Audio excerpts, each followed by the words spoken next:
Okay, welcome everybody. It is Rum and Coke night. I did not have one the other day. I know I was going to have one. Sorry, things happened. And also I was going to have a completely different topic. We were going to discuss quantum mechanics. But you know what? We got something better tonight. I have really looked forward to having this discussion. It is something that I find fascinating. And so we are going to drink and we're going to have a discussion on sovereign citizens and First Amendment auditors. I got the amazing Schrödinger cat here. Somebody who I have been binge watching the hell out of his channel. And I knew he was on, I remember him being on Non Sequitur, but I remember never having engagement with him. I never been talking to him on Non Sequitur. And he reminded me he was on like 4 times, but yeah, he was never on with me. So anyways, hey buddy. How's it going? It is going well. Well, sort of. It's going okay, man. It's going okay. But you know what? When we have Rum and Coke night, no matter what's the bad stuff, we're going to make it fun. We're going to enjoy it. We're going to drink. We're going to talk about stuff. We're going to laugh. We're going to say this is only going to be a 2-hour stream. That's going to go probably 5, but, you know, you can ditch whenever you want. But I don't do that all the time, dude. I'm like, oh, you know, I'm only going to, like, do this for, like, you know, an hour or 2 hours, and all of a sudden, like, 5 hours later. But so make sure everybody can hear us on the outside. I do have the audio checks. It looks like it's good. Can you guys hear all of us? I know there's a delay there, but anyways, what you drinking, buddy? Just regular old beer, Coors Light. Yeah, beer's not bad. Yeah, well, I don't mind the light stuff. People know I'm on back on my diet, so. Hey, Dave Dallafor is in the live chat. I haven't seen that name in a long time. Glad you're doing okay. And OPT Lawyer's out there. He's been having some medical issues. People know, but good to see him. We got Jamie Russell. We got Anarchy, who I gave a mod to. I don't know why I did that. It's going to bite me in the butt, but whatever. Ash Scott and Trade Feline. Welcome, everybody. So, yeah, so let me get started on this particular topic and why I find it fascinating. Because as somebody who served in the military, I did take an oath to uphold the Constitution. I do know what it means. I have read it. I don't remember most of it, but I know the amendments. I know the gist of it. But I understand the need to want to safeguard our freedoms. I totally understand that, and I hope OPT Lawyer weighs in on this. I know he's not able to join us, but I hope he definitely weighs in. The difference between like rights and liberties. But the way I see a lot of these auditors go about it, they're stupid. Yeah. That's the only reason I have a channel. Yeah, no, that's your shtick. I get it, right? That's why I've been binge watching it. And I like the good interactions. There are some auditors, and you said this on one of your videos, and I think it was one of your recent ones. You said that you can understand why people do the auditing. It's just how they go about doing it. And some of them are so stupid, like they really go out of the way to be arrested. And I'm sorry, if you get arrested, I don't think you passed the audit. I don't think you did a good job. Right. It's really egregious. I mean, there have been cops that have done some shitty stuff. Look, lately cops have been under the microscope. There's good cops, there's bad cops. I think everybody agrees with that. But yeah. You know, there's a balance to be had, and if you just want to go out and you just want to like do these audits and film them and be polite, I don't have a problem with that. I watch those videos, you know, but the ones that you showcase are the ones that go out of their way just to be a dick, and somebody who's been in the retail business and had people be unfriendly to me,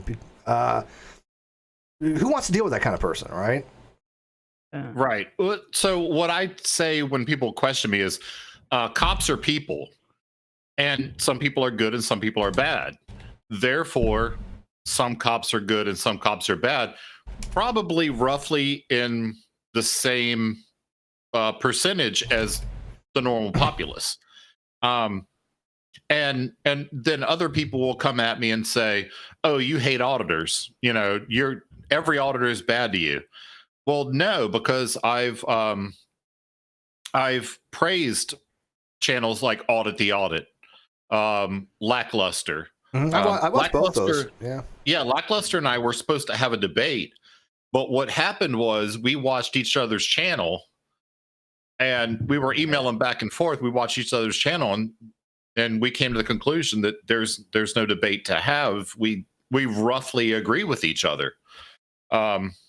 That was actually no shit email exchange that happened, and people can check with him if they don't believe me. Well, you can still have a discussion without having a debate, can't you? Right, but it started out as we were going to go at each other, and then we watched each other's channel, and we said we don't really.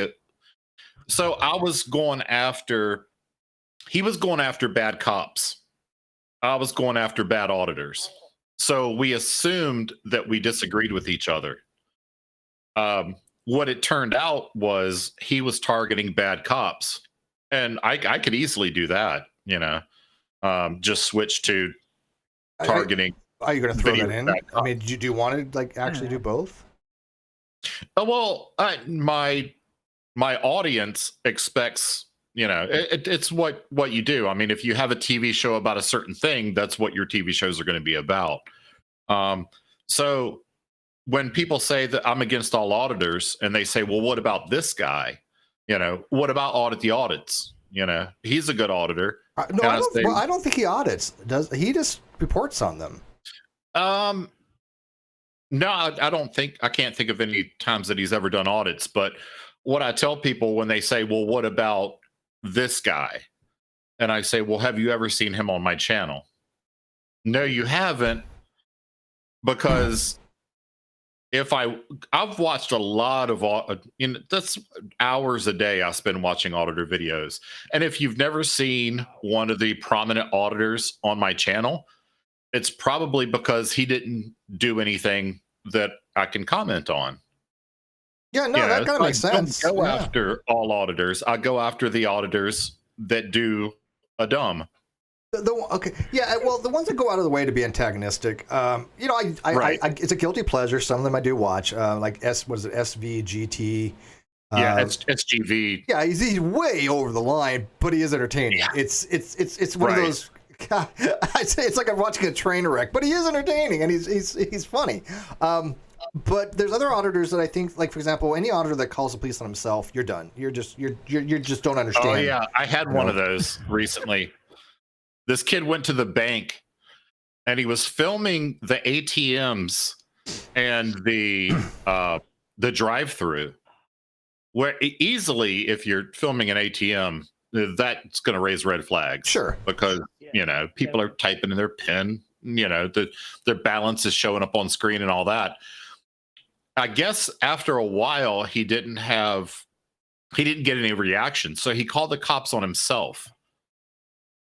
He ended up getting arrested, and then he made a whole video about, well, we need to get the audio of the 911 call so we can see what they actually said.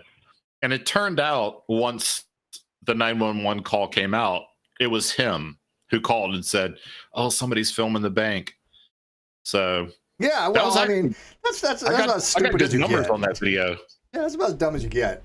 I mean, there's one. Okay, so a couple auditors, like one auditor I do like, and I don't remember his name. You probably know it. It was recent. The guy, I guess he signed an NDA because he got arrested with his dog, his support dog. He was going to film, and there was a bad sergeant there, and they tried placing meth on him. Do you know which one I'm talking about? No, Justin. I think his name's Justin. There's so many. Yeah, that guy seems pretty, tight. He just goes in. He's very polite. Yeah. But there's times where cops do get aggressive. I mean, I watch also another channel that I don't know if you've heard of called Police Academy. Yes. Okay. So, yeah. Police activity. That's right. Police Academy.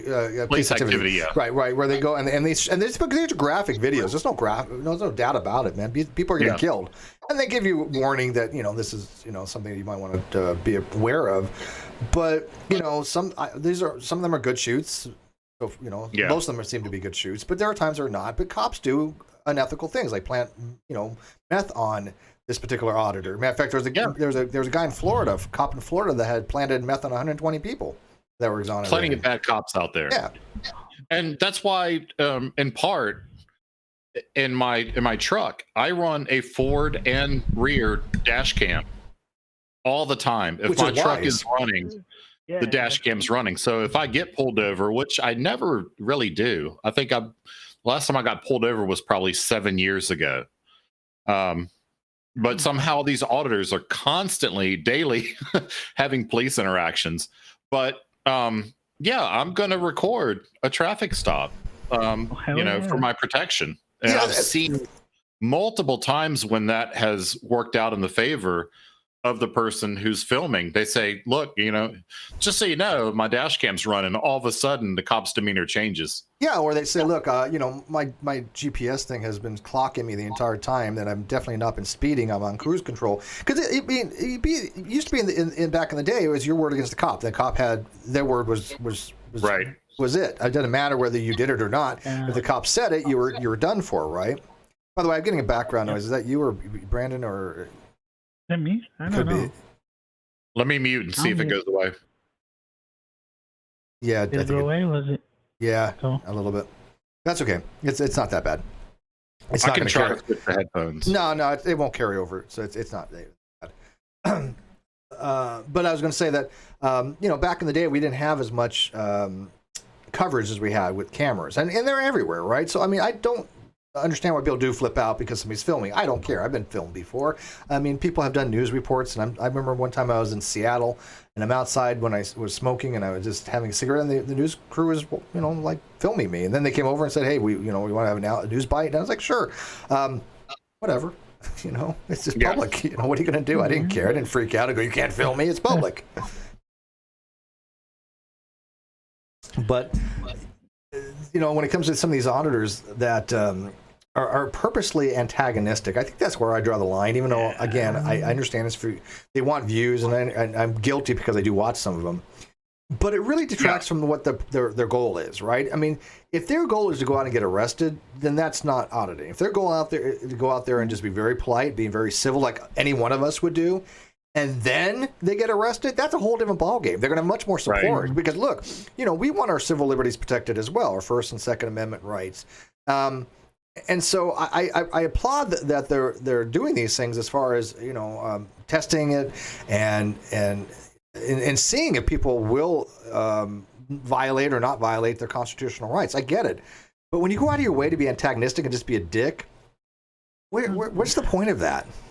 Right. I had a video the other day of a guy at a post office, and he went into the post. Well, first he walked all the way around the post office, and then he went in, and the post office was empty. It was a small post office, sort of a rural place, but he walked all through it and everything, and he recorded all the stuff, and then he came out. Well, then they had a surge, where they got kind of busy, and then the manager came out and said, we want you to leave. And he said, "Oh no, I want to buy a stamp." Well, he had been there for like 20 minutes when the post office was dead. And he said, "Oh no, I have business to conduct. I want to buy a stamp." Well, no, you don't, because you would have bought it when the post office was empty. He was like, "No, I'm just waiting in line." No, he's not. He's just there he was waiting for a reaction. He was going to stay there as long as it took to get a reaction. And then he goes over and he reads. There's this thing called Poster 7. I don't know if you've heard of it. Oh, I watch all these things. I know exactly what it is. And by the way, they don't read it right, but whatever. Or many of them don't read it right. He actually read it on camera while filming it. He read the part of Poster 7 that said something to the effect of, you can film unless prohibited by security force or authorized personnel. Authorized personnel. Yeah. And it was the post office manager who was telling him to please leave. Yeah. They kind of missed that point, that part of it. Now, again, there in the foyer, that's of course that is public and stuff like that. But each state has their own individual municipality rules and regulations as well, which a lot of them don't check out, and that's a problem because you got your federal, you got your state, you got your county. I mean, you have your municipality. You have a lot of different rules and regulations, and some of them are a little bit different. And so they can make certain rules because it has to be time, place, and manner. Yeah, they forget that part. They really do, because when you go out of your way at the wrong time, at the wrong place, and have the wrong manner, they're going to arrest you, and you're not going to come out ahead. You're not going to win on this. It's I've got just so many of these videos where I call it YouTube University, and this too, because I started out in the flat Earth thing, and the flat earthers, they all went to YouTube University. Well, so did the auditors. Yeah. they hear it from other auditors. They get quote mined little pieces of legislation. They hear Terry versus Ohio, so they repeat Terry versus Ohio without actually reading Terry versus Ohio. They'll pull out the little snippet of poster 7 that said you can record, in foyers and vestibules and hallways and all that, without reading the part that says unless prohibited. Yeah. It's I think that the parallel between flat earth and sovereign citizens / First Amendment auditors, in that Venn diagram, they're almost just one circle. Well, maybe, we should make that actually. We should make a Venn diagram of all three. And then in the center, I mean, what would you call a person that has like all of them, like the trifecta? Oh, well, actually, it's a guy that I debated on Non Sequitur. My very first debate on YouTube was on Non Sequitur. And it was a guy called Flat Earth Fokker. And he is a flat earther and a sovereign citizen. So the way that I say it is, if you take flat earthers, sovereign citizens, and anti-Semites, you get one, and in that Venn diagram is one single circle. Yeah, no, I don't doubt that. I think there's a lot of overlap, to say the least. Yeah, because we on Non Sequitur, we talked about sovereign citizens a lot. I mean, we had, in fact, remember that one guy that drank his own piss? David? Yeah, Dave. Yeah, there's more than one, but yeah, he's one of them. Yeah, I mean, he's a sovereign citizen. And again, it is kind of different things. I mean, not all First Amendment, matter of fact, I would say most First Amendment honors are not sovereign citizens. However, because I mean, the sovereign citizens are not the ones going out there auditing. The sovereign citizens are the ones going, "Hey, look, you can't restrict my travel. I'm just a free man of the land. You're under maritime law. I'm not Steve. That other person, Steve, that you have this fund for. He's that when I was born, it's a corporation that when I was born, and I'm just a fiat money something or other. Something that we bartered in exchange with China, I guess. So. Let me tell you about Flat Earth Fokker, what happened to him. So another thing that is on the same spectrum is the anti-maskers. So what Flat Earth Fokker did was, he's Canadian. He flew to the US for a Flat Earth convention, went back to Canada, and he was required to quarantine for 14 days. And he just didn't do it. And to the extent that he was on the local news at an anti-mask rally saying, "Oh, I just got back from the US. I'm supposed to quarantine, but I didn't." So they came and arrested him. Yeah, you're going to jail for that. They don't mess around. Yeah. Well, so in the meantime, he got in bed with this sovereign citizen guru. Well, it's just a horrible idea, but he did. And their response to him getting arrested was, he created a court. His name is Mac Parhar in real life, and I'm not doxing him. It's all over his channel.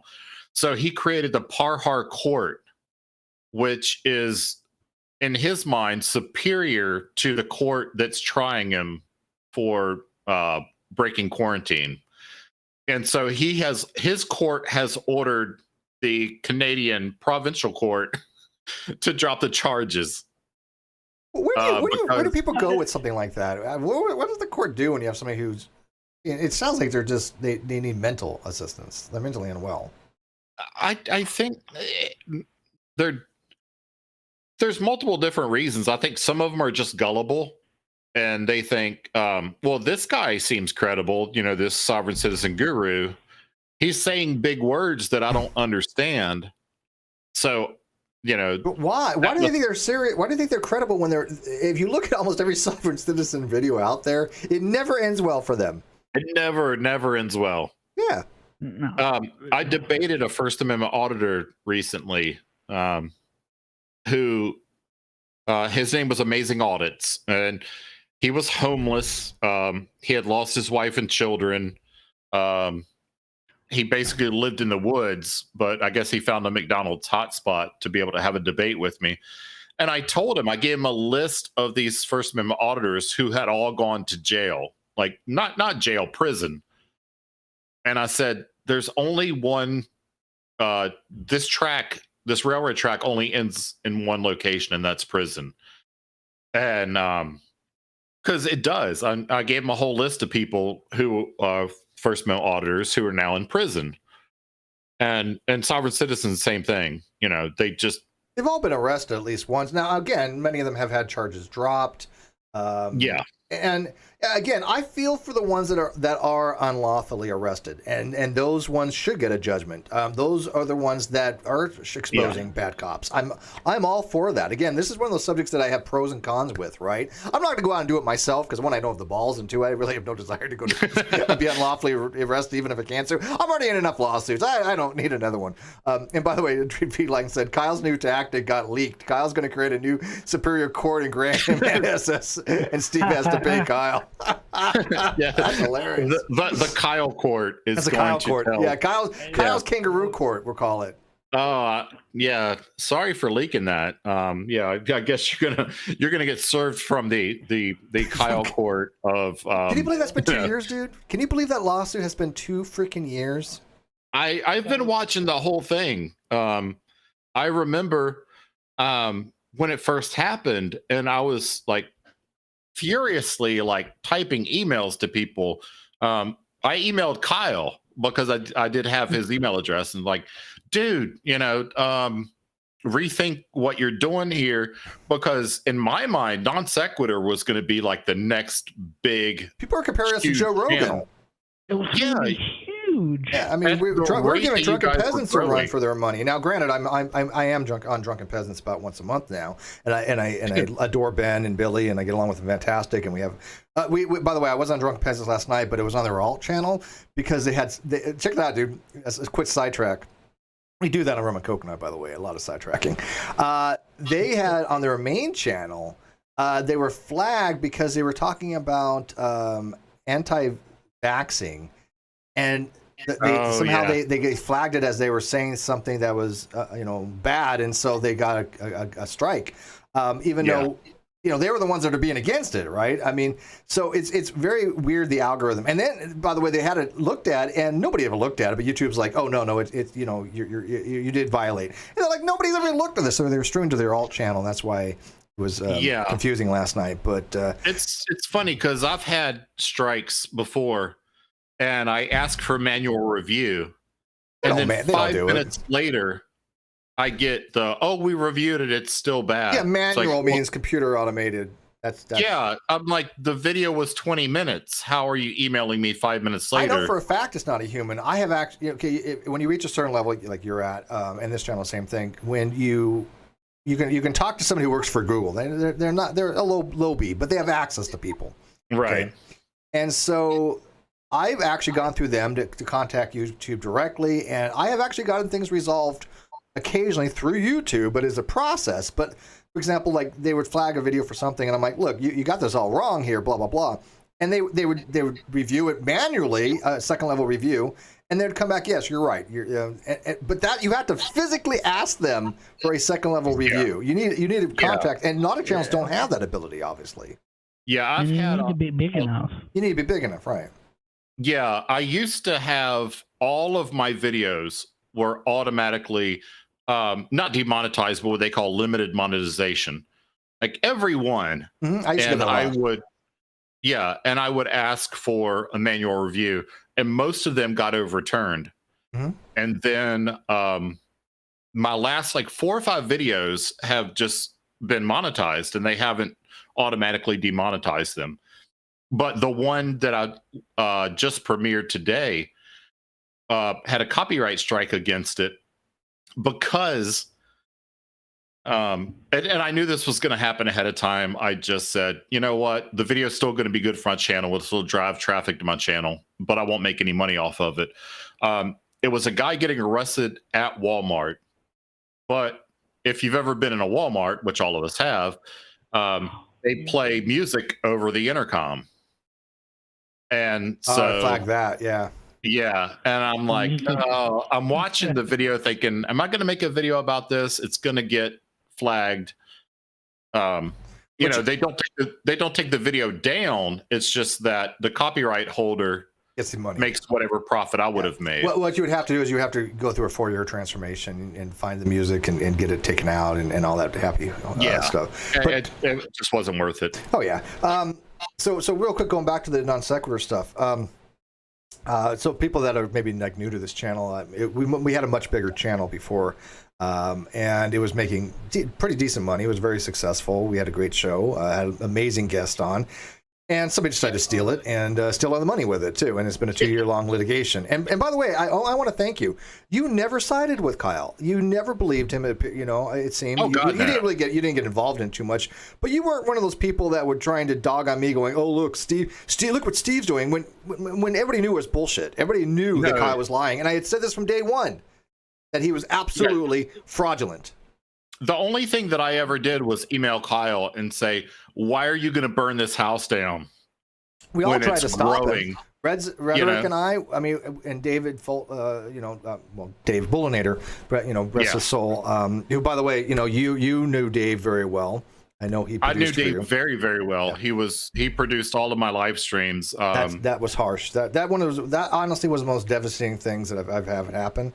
And I saw your community post, and I had made all of my own community posts. But quick story: we were driving to dinner with friends. We were meeting friends at a steakhouse, and that's when I got the text about Dave. And I sent my family into the steakhouse to meet the friends while I sat in the car and cried. Yeah, like it was that bad. Yeah, it was horrifying. I mean, it's just, I remember, one of our, I don't know if you know him, but one of Dave and I's mutual friends, Vito, he didn't know, and he had messaged me, and he's like, "Hey, how's Bullinator doing?" And I'm like, "Holy crap, I have to be the one to tell him this." Oh yeah, you got to be the one that tells him. Yeah, and he did not take it well at all. I mean, he immediately had me call him, and he just lost it, and it's just like, man, it's rough dealing with that stuff. I had already processed it because it's been 2 months, and even then, when I say already processed, it's still an ongoing thing. Not going to front, but me too. Yeah, I mean, I know you were very close with him. For me, it was a badge of honor. Like I used to brag all over, YouTube. Like, yeah, I was on non sequitur, more than once. Like, yeah, I would name drop you guys. Like, yeah. Check me out, my debate that I had on non sequitur. I think if that whole thing with Kyle hadn't happened, I think non sequitur would be at probably 500,000 subscribers by now. Oh yeah. Oh no, I mean, I'm sure it would have been at least 250,000. We're on track for that easily. If we get non sequitur back, who the hell knows? I mean, I have lined up 50 people ready to promote it. But the problem is I don't think I'm gonna get it back. 51. Okay. Yeah. The problem is I don't think I will, and let me explain why. Kyle is a narcissist. This has been well established. Okay. Kyle will do anything it takes to screw anybody else over, as long as he feels empowered. I mean, this is demonstrable. I mean, when you go out of your way to lie to the court to the degree where you're looking at multiple felonies, that's a mental issue. Okay, that is a mental issue. So even if it destroys him in the process, even it's self-destructive behavior, absolutely. And so I think he'd rather sit in jail than give me over the channel. I really do believe this. It's kind of what we're talking about, because how often do you see, the sovereign citizen on the side of the road that he has to know that he's going to jail if he doesn't give the cop his ID, but he'll sit there and say, "No, I'm not giving you my ID." And the cop's like, "Okay, we're going to smash your window, dude." It's sort of the same thing, because Kyle has to know they're going to, he's going to jail. Yeah, they're going to figuratively smash his window and drag him out. I've got a $100 bet with Peter Riley, who wrote the article for Forbes.com. 2 articles he actually wrote on non-sequiturforbes.com, and I got a $100 bet with him that Kyle will be in jail by the end of the year. Now I'm a little bit hesitant now because the court, it's only because the courts have been backed up because of pandemic, and it's been unreal. I know what's going on, but at the same time, it's not helping anything because. Just because I know that the judge is moving along with this doesn't do me a damn bit of good until he actually does move along. Right, and the judge has said, you're going to jail. Yeah, he's told him straight out, you're not going home that night. He's like, he's because when we had the motion to for civil contempt because he hasn't obeyed the court order, which the judge repeatedly has said is in quote full effect. That's a very legal term. To let him know, look, this isn't full effect. You're in non-compliance, and you could be arrested for this until you comply. Right. But then the judge said after Kyle lied in his depositions, submitted false bank records, submitted forged documents. The fake, the fake from his roommate. Yeah, he forged Ben's signature, and he even forged the Amazon. We did get the subpoena from Amazon back. That was forged, as I knew. I was right on that, like I said. And the judge said, hey, I don't want to rule on this civil motion yet. You want to do a modified one and add criminal contempt? And we're like, of course we do.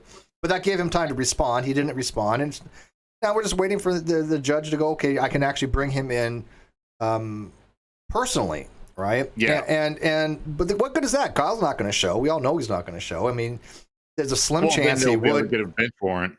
Well, he will get a warrant. The reason why there's only a slim chance he'll show, and this is why there's the back of my mind, he might, and it's hard for me to say that he absolutely won't, because his narcissism. He's so arrogant. He wants to go tell the judge of all the bad things, the mean people, all the things that I've done, which none of which were true. And this is what I'm saying, that it's in his mind's eye. Maybe he actually does believe his own bullshit, but I wonder that about people. I wonder that about some sovereign citizens and some flat earthers and all that. Like, do they actually, like, they're so adamant about it. Yeah. Like, can they really believe this? Well, if you're willing to submit false evidence to the court and lie and perjure yourself, and like Ash said, his last tweet was, "Yes, I'm going to win." That didn't age very well. I mean, and worse, even after I got the judgment, it would have been all done. But people had convinced him. This is my personal opinion. But people convinced him, hey, you can get this overturned. All you got to do is do this, this, and this. Now I'm not saying they go out. I'm not saying they told him to lie and forge evidence. I'm not going to go that far. Right. But that resulted in him doing that, which could be multiple felonies. I mean, we're looking to have the DA prosecute. It's not just civil and criminal contempt. We're looking for DA prosecution as well. So. Oh yeah. Well, OPT lawyer is a buddy of mine, so we've talked about OPT. this. Like, I've gotten a lot of information from him, like stuff that I didn't even know. It's like what's he thinking? But why did he do it to begin with? Like, why did he burn down this empire that y'all were building? Because he thought it was all him. I mean, he was listening to people that were stupid. In fact, Paul, I think you have a gift for this, don't you, Paul? Give me a second. Yeah, he just sent me one of them, so I know he has it. But yeah, no, I mean, he was just listening to the wrong people. People saying, "Hey, look, man, if you get rid of Steve, you're gonna do a lot better." And people are like, "Wait, no, Steve's the show. You're just the window dressing man." And I was like, "Okay, that works for me. That's fucking hilarious."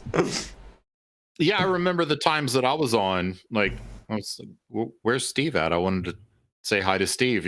We're both sailors. I wanted to say what's up. Shipmate. I know you are. I remember talking on Facebook on that. You were a nuke. Like, what flavor of nuke? I was a machinist mate. My brother was a machinist. I was only frocked. You're a military, so you know what frocked. I was frocked first class. Yeah. So my DD-214, I think, if I remember correctly, says E5, but I was frocked E6, so I was an E6. Yeah. You didn't get paid for it. That's all. So I did the job as an MM1. I got to wear the chevrons as an MM1. So I was an MM1 my brother was an MM1 nuke. Still sounds dirty. Yeah. It's not easy. In fact, I had Dapper Dino. I found some stuff the other day that was part of the military defense stuff that was pretty much the what we used in nuke school. And I was like, "Do you remember this, Dapper?" He's like, "Oh my god, that brings back memories." not easy stuff. And no, it's basically they're cramming 4 years of university into about a year. Yeah, it's 2 years the whole thing before you fully qualify. Yeah, because you got to go to prototype and Charleston and all that. Yeah, I went to Windsor Locks, but then once you get to your ship, you're a nub. You're nobody. Yeah, they won't let you touch anything. You can't even touch a valve until you get qualified, right? Right. Yeah. And that was the diff I was talking about. Yeah. And the funny thing is, because for my enlisted half of my career, I was in AT. And so I had already done a deployment on the Enterprise. And when my brother went to join, so recruiters get extra little bonuses for putting in nukes because it's so hard to find nukes. You got to have like a super high ASVAB score and all that. I had a 99. Yeah, my brother had a 99. I had a 80 something. That's perfect for people that may not know that. 99 is the highest score you can get. 99 is perfect. Yeah, you basically aced it. I aced it. My next door neighbor though had just come off of. He had just retired, and he told me, "Don't be a nuke." You know. Oh yeah, I wouldn't recommend it to anybody. Never. No. He's like, it's just not worth it. So they offered me two things: either be a AT, which is an aviation electronics technician, or be a ET nuke on a submarine. You chose the right one. He was like, be an AT. Yeah. And he was a retired chief, so I'm like, okay, I'm gonna be. Do you remember AT. what your sign up bonus was? Because when I went in, there was no sign up bonus. Now there's a sign up bonus and there's an SRB. Yeah, no, I got SRB, so I never got a sign up bonus. Oh, you actually did? Yep. Oh no, I did 22 years. Oh yeah, you retired. Okay, that's right. So yeah. What can I ask? What your SRB was? My first one was $18,000, and we were in the Gulf, so the whole thing was tax free. Right, I was over there. My second one would have been $30,000, except I had been accepted to Seaman to Admiral program. So the SRB was waived so that I could go to college and be an officer. Yeah, you're going to go OCS. So I went through. I went to college through ROTC, and that's how I got commissioned. So it would have been $30,000 for my second SRB, which is not bad. Mine was 33,000 in that ballpark too when I was over the Gulf, and that was pretty good. Although I turned it down. From what I understand now, and somebody could verify this, but for nuke MM right now is the highest because that's the ones that are having the most difficulty finding. Is $125,000 SRB bonus. Yeah, my brother made multiple hundreds of thousands of dollars. That's ridiculous. I mean, that's how they want you to stay in. That's how much. I mean, people don't believe this, but the qualify somebody for the whole pipeline takes about $250,000. Hard. Yeah, it's about $250,000 to train somebody. And you know, people poo-poo it all the time. The skills that they have are so easily translatable into the civilian world. A lot of them going into water management. Actually, from machinist made, it transfers extremely well to waste treatment and waste management. And even any kind of, like I worked at a biomass steam plant, same principles. Yeah, my brother works at the Newport News shipyard now, where they're actually building nuclear ships. But yeah, it's super hard. But I told him, I said, don't do it. I had already come off of a deployment on the Enterprise, and I heard like all night, like while I was in my rack, I would hear all these drills and all off watch reactor personnel muster and whatever.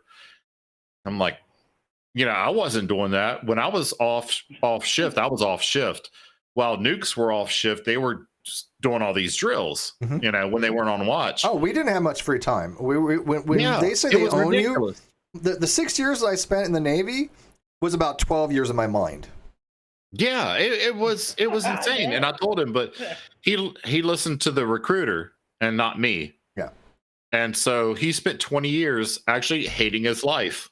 Well, it would have been, I didn't get an enlistment bonus because they didn't have it at the time. They have them now. I think it's like, 18,000, 10,000, 15,000. I don't know whatever it is.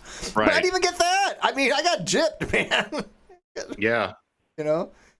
So yeah, I did 11 years enlisted, and then I went through Seaman Admiral program, and I did 11 as an officer, and then retired in 2017. That's actually a good segue. You for another topic I want to discuss, and we'll get back to the sovereign citizen First Amendment too. But by the way, I sent the link to join. to a bunch of people. Everybody complains that I never get the link out to them. I literally sent it out to an email list that I have, and I gave people in their DMs. So if you look in your DMs on Twitter, you probably have the link if you're asking for it. So anybody can come in and join. But you had sent me something that I thought was interesting. Oh yeah, I know exactly what you're talking about. So there's a channel, and I have watched that channel before. Angry Cops. Angry Cop. And is that what it is? Angry Cops? Angry Cops, yeah. Okay. And so he was an ex-drill sergeant, I guess. I assume. I don't know a whole lot of. I've seen this channel a lot. Well, here and there, and he's got a really good channel. He's almost at 1 million subscribers. Yeah. And but a lot of people sent me this that's one. Huge. Yeah, a lot of people sent me this link because they know that I was Navy enlisted and a Navy officer, and I retired as a lieutenant. So when you see a Navy lieutenant that wrote a letter to Navy housing because there was enlisted people housed with him in his apartment building, and says he can't live there because it's not safe to be around enlisted people. It was mind-boggling. It was mind-boggling. At first.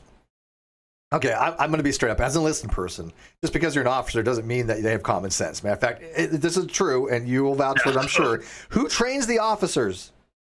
Mostly chiefs. It's the enlisted, yeah. And first class too. I was first class. I did train my share of officers. But it's because you're an officer doesn't mean that you have some common sense. This guy should have thought to himself, an ethical person or a good person. Did he not stop to think first of all, everything he said there he didn't stop to think at all about anything. So let me give you a quick backstory, and then you can add on to it. So this officer, there's some townhouses or condos available, but they're in the enlisted barracks area, and he felt that he deserved his own officer quarters that was away from the enlisted, because he thought that the enlisted people were going to rape his kids, rape his wife, murder them in their sleep, and just the mentality he had, that he portrayed every enlisted person as this drunk, drug-induced, fueled psychopath. And then he overtly said it. And that's explicit. He literally explicitly said some of these things. And he wrote to the board. He wrote to the military housing board this letter. They had to stop and said, "Is this person somebody we want as an officer?" No, and he has been disciplined. Yeah, they don't say what they did to him. They won't. Yeah. Right, because they won't. When officers get disciplined, a lot of times it's like off to the side. Well, I can guarantee you, if he got a punitive letter in his jacket, that he's not advancing. Yeah, he probably got a letter of reprimand, which is an official thing that goes in your jacket, and pretty much you're done. Yeah. If you've got a letter of reprimand, you're not going to get promoted. Yeah, he basically terminated his own advancement by his own hand, by his own will, and that's funny. I never had NJP. I never went to non-judicial punishment. I did an XOI once, which XOI is the next thing. And, but one step down. One step down, but it's not as bad, right? And I was in the right. Well, because my chief was an asshole, and my chief ordered me to do something that I wasn't able to do. And I was like, look, I told my chief, look, because what happened was, I'll tell the story. We were standing port and starboard watches over in the Gulf of in the Straits of Hormuz and the Soak River Emerald. And so, not only do we have to contend with our normal watches and our daily routine, we're standing GQ port and starboards, and that means every 5 hours you're on watch, no matter what. So if you're port and starboard watching, every 5 hours you're on general quarters watch, because we're in a war zone combat. And during those 5 hours that you're off, you still might have your own watch. You also still have your own stuff to do. You could be literally up for 2 full days. Not even funny. But there is something in the military, you're only allowed to be up so many hours, and if you're after that, you cannot stand watch. You're physically by their own rules, right? But they don't follow that, right? But not always. But I had told my chief, like, look, man, I've been up for literally 48 some whatever hours. When I said I can't do this watch, I literally cannot. And he made me stand it anyways. And I started dozing off, and one of the lieutenants found, me dozing off, and they tried to get me for sleeping on duty. But I told the XOI exactly what happened. I'm like, look, I did all the things I was doing over the last couple of days, and I informed him I was not in shape to stand this watch, and he didn't care. He didn't even. He just and when the XOI dropped it, he's like, yeah, you can't work somebody like that. That doesn't fly. And so. Yeah. But, the Navy actually has gotten a little bit better about those things lately. In aviation, mandatory crew rest is as far back as I know, that's been taken very seriously. Like crew rest is crew rest. If they have to have so many hours available to sleep before they can fly. But the surface community has always just sort of laughed at that. But then they found, when there's collisions at sea and things like that, or mishaps, they go back and like, well, these people were awake for forever. Almost every time there has been human error, it's because of that. Yeah. Yeah. So the surface community has started to get a little bit better about that. But I remember when I was because I came from aviation, I was an AT, and I went to the surface community, and you'd work a full day as a division officer, and then you have the mid watch on the bridge, standing in this dark pilot house, driving a 40,000 ton warship. I'm like, I've been awake for 18 hours. Like, why am I standing up here giving rudder orders? Well, I mean, can you imagine? You've done under the way replenishments, and you've done refueling. Oh God, I've done hundreds of them. And so for those who don't know, when you're doing an underway replenishment, you have to match your speeds. Yes. Okay. Especially if you got fuel lines going over, right? Yeah. Do you want that guy in the front that's been up for 2 days piloting that ship, having JP5 going across at high volumetric flow rate? No, you don't. You just don't. Yeah. And so there are safety reasons to be had. And then every time there's an accident, there's a safety stand down, and then they look into it and say, yeah, it was probably human error, and most of the time it's because the people have been overworked. We're human, right? But like I said, that was the only time I've ever gotten any trouble in the military. And it got dropped, right? So going back to the the officer guy that was doing the housing thing, for him to go out of his way to impugn the enlisted so openly, I'm sure he got reprimanded for that as well. And yeah, I mean, what do you want to add to it? Because you're the one that sent it to me. I mean, what was your take on the whole thing? My thing is, because I was enlisted and an officer, to hear the things that he said about enlisted people, that there's rampant drugs and rampant alcoholism and violence. And he also said, and I wish I had clipped this out, we could play it, the clip from Angry Cops, when the guy said that he had a good-looking family. That a good-looking family that had 3 and a 4-year-old. Right. And Angry Cops goes, "Did you just say that your family is fuckable?" That was. I was like, holy crap! Like, it was bizarre. It was creepy. It was creepy, and if you see the pictures of him, he looks sort of creepy. Like he's not. He's got the little pedo stash. Yeah. Yeah, he had the little pedophile stash and the glasses and all that, and just the disrespect that he showed. It's. I know that. Well, I actually know that there's a T-shirt campaign going on. He's in, I think, Yokosuka. They hear that image. Well, they're making all different sorts of T-shirts about him that that's people are going to start wearing. So he didn't do his family any favors. Because what do you think? The other Navy wives are looking at his wife when she's at the commissary. Oh, they've got to be. They've got to be seriously embarrassed. Yeah. And the enlisted people that work for him, he works in the hospital, from what I understand. He's not an MD, he's a PhD, so I'm not sure what he's, maybe some sort of psychology or something, I don't know. But obviously he's probably got enlisted people working for him. You know, if any of them ever screw up and he goes to reprimand them, they've got an automatic out. That's true. You know, all you got to do is say, look at this article he wrote. He's only bashing me because I'm enlisted. You know, he thinks that I'm a, you know, deviant, you know, drug dealer, whatever. Yeah. So he's basically, he can't be a leader after this.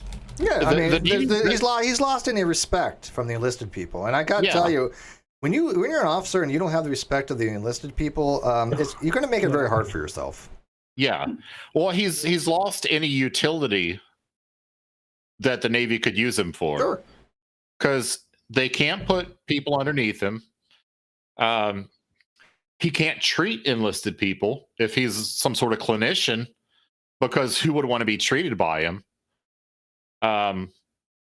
He's useless. Yeah, it was one of the dumbest things. I was like, I was reading that letter and I'm like, this, what goes through somebody's mind to write something like this? It's pure arrogance. But I think that's why some people become, officers or police officers, or have somebody, like a respect kind of thing. There are great officers. Yeah. There's great police officers. There's people that deserve that respect.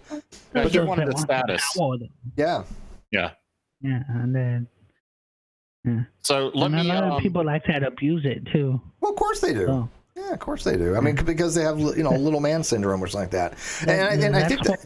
But I was gonna say that's why I think authority needs to be challenged, but it needs to be challenged in the right way. Sure, right. But look at some of the First Amendment auditors. They kind of do the exact same thing, kind of to go back to full circle a little bit. They seem to want to have that power. They were like, "Oh, look, I can go out and do this. You can't touch me. Nah.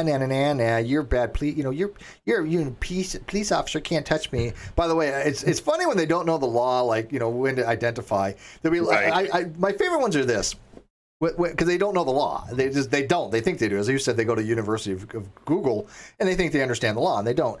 And some states, they obviously. You have to be, breaking the law to be identified. It's not a stop and ID state. I get that. But what they don't seem to understand, once they've been asked to leave and been trespassed by a verbal warning, they are committing a crime. Yes, by staying. And so when they say, I need your ID, they're in the process of being in a crime. They have the legal right at that point to ask them for ID once they've been warned for a trespass. And that's when they get arrested. And that's when they go, wait a minute, you can't do this. I'm like, oh, yeah, actually we can. And the funniest ones are when the cops are going, look, we really don't want to take you to jail right now. And I bet you they're getting off shift. They're probably tired. They want to go home, right? They're begging them to just please give me your ID so I don't have to. Right. But they're like, oh, did you watch the one where the poor guy, I want to say poor guy because he was an idiot, but it was on your channel actually. Now think about it. He was in the restaurant and they gave him every single opportunity to leave. I think it was on your channel. It probably was. I've got so many videos. I know, I got 1,700 videos. I can't remember all. But it's not uncommon for the cops to just be like, come on, man, can you do me a solid? Guy, please, just go. And he's like, well, this is a public. What they don't understand is if they're going to be formally trespassed, they can't formally trespass the guy in the blue shirt and jeans with the white shoes on. They got to have a name. They got to trespass. It's a form they fill out and hand it to the person and says, here, you're trespassed. For a warning, for non-written ones, then they write. They don't need their name. But once they refuse to leave, that's when they go for the formal one. Then they can ID them. Yeah, like the one that I had today at the Walmart, they were banning him from the store. Like, you can never come back to this Walmart. We need your name for that, yeah. And the cop was telling him, I need your ID because they were formally banning him from the store and they wanted to press charges for disorderly conduct. So twice, for two reasons, they needed his ID. And he's just like, nope. And that's not how that works. And you can't just say, no, unless I have broken the law. And they kept telling him, you're breaking the law right now. They're like, you're under arrest. Yeah. And he said, under arrest for what? And they would tell him, and he would say 30 seconds later, why am I under arrest?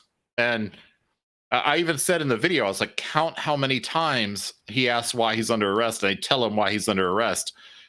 And it probably came out to like 30, 35 times that he said, why am I under arrest? And at one point he says, okay, I'm going to my car, after they had told him 30 times he's under arrest. And he's like, I'm going to my car. And they said, no, you're coming with us. And he's like, why am I coming with you? Like, what? Because you're under arrest. You're under arrest. You know, you're going to jail, bro.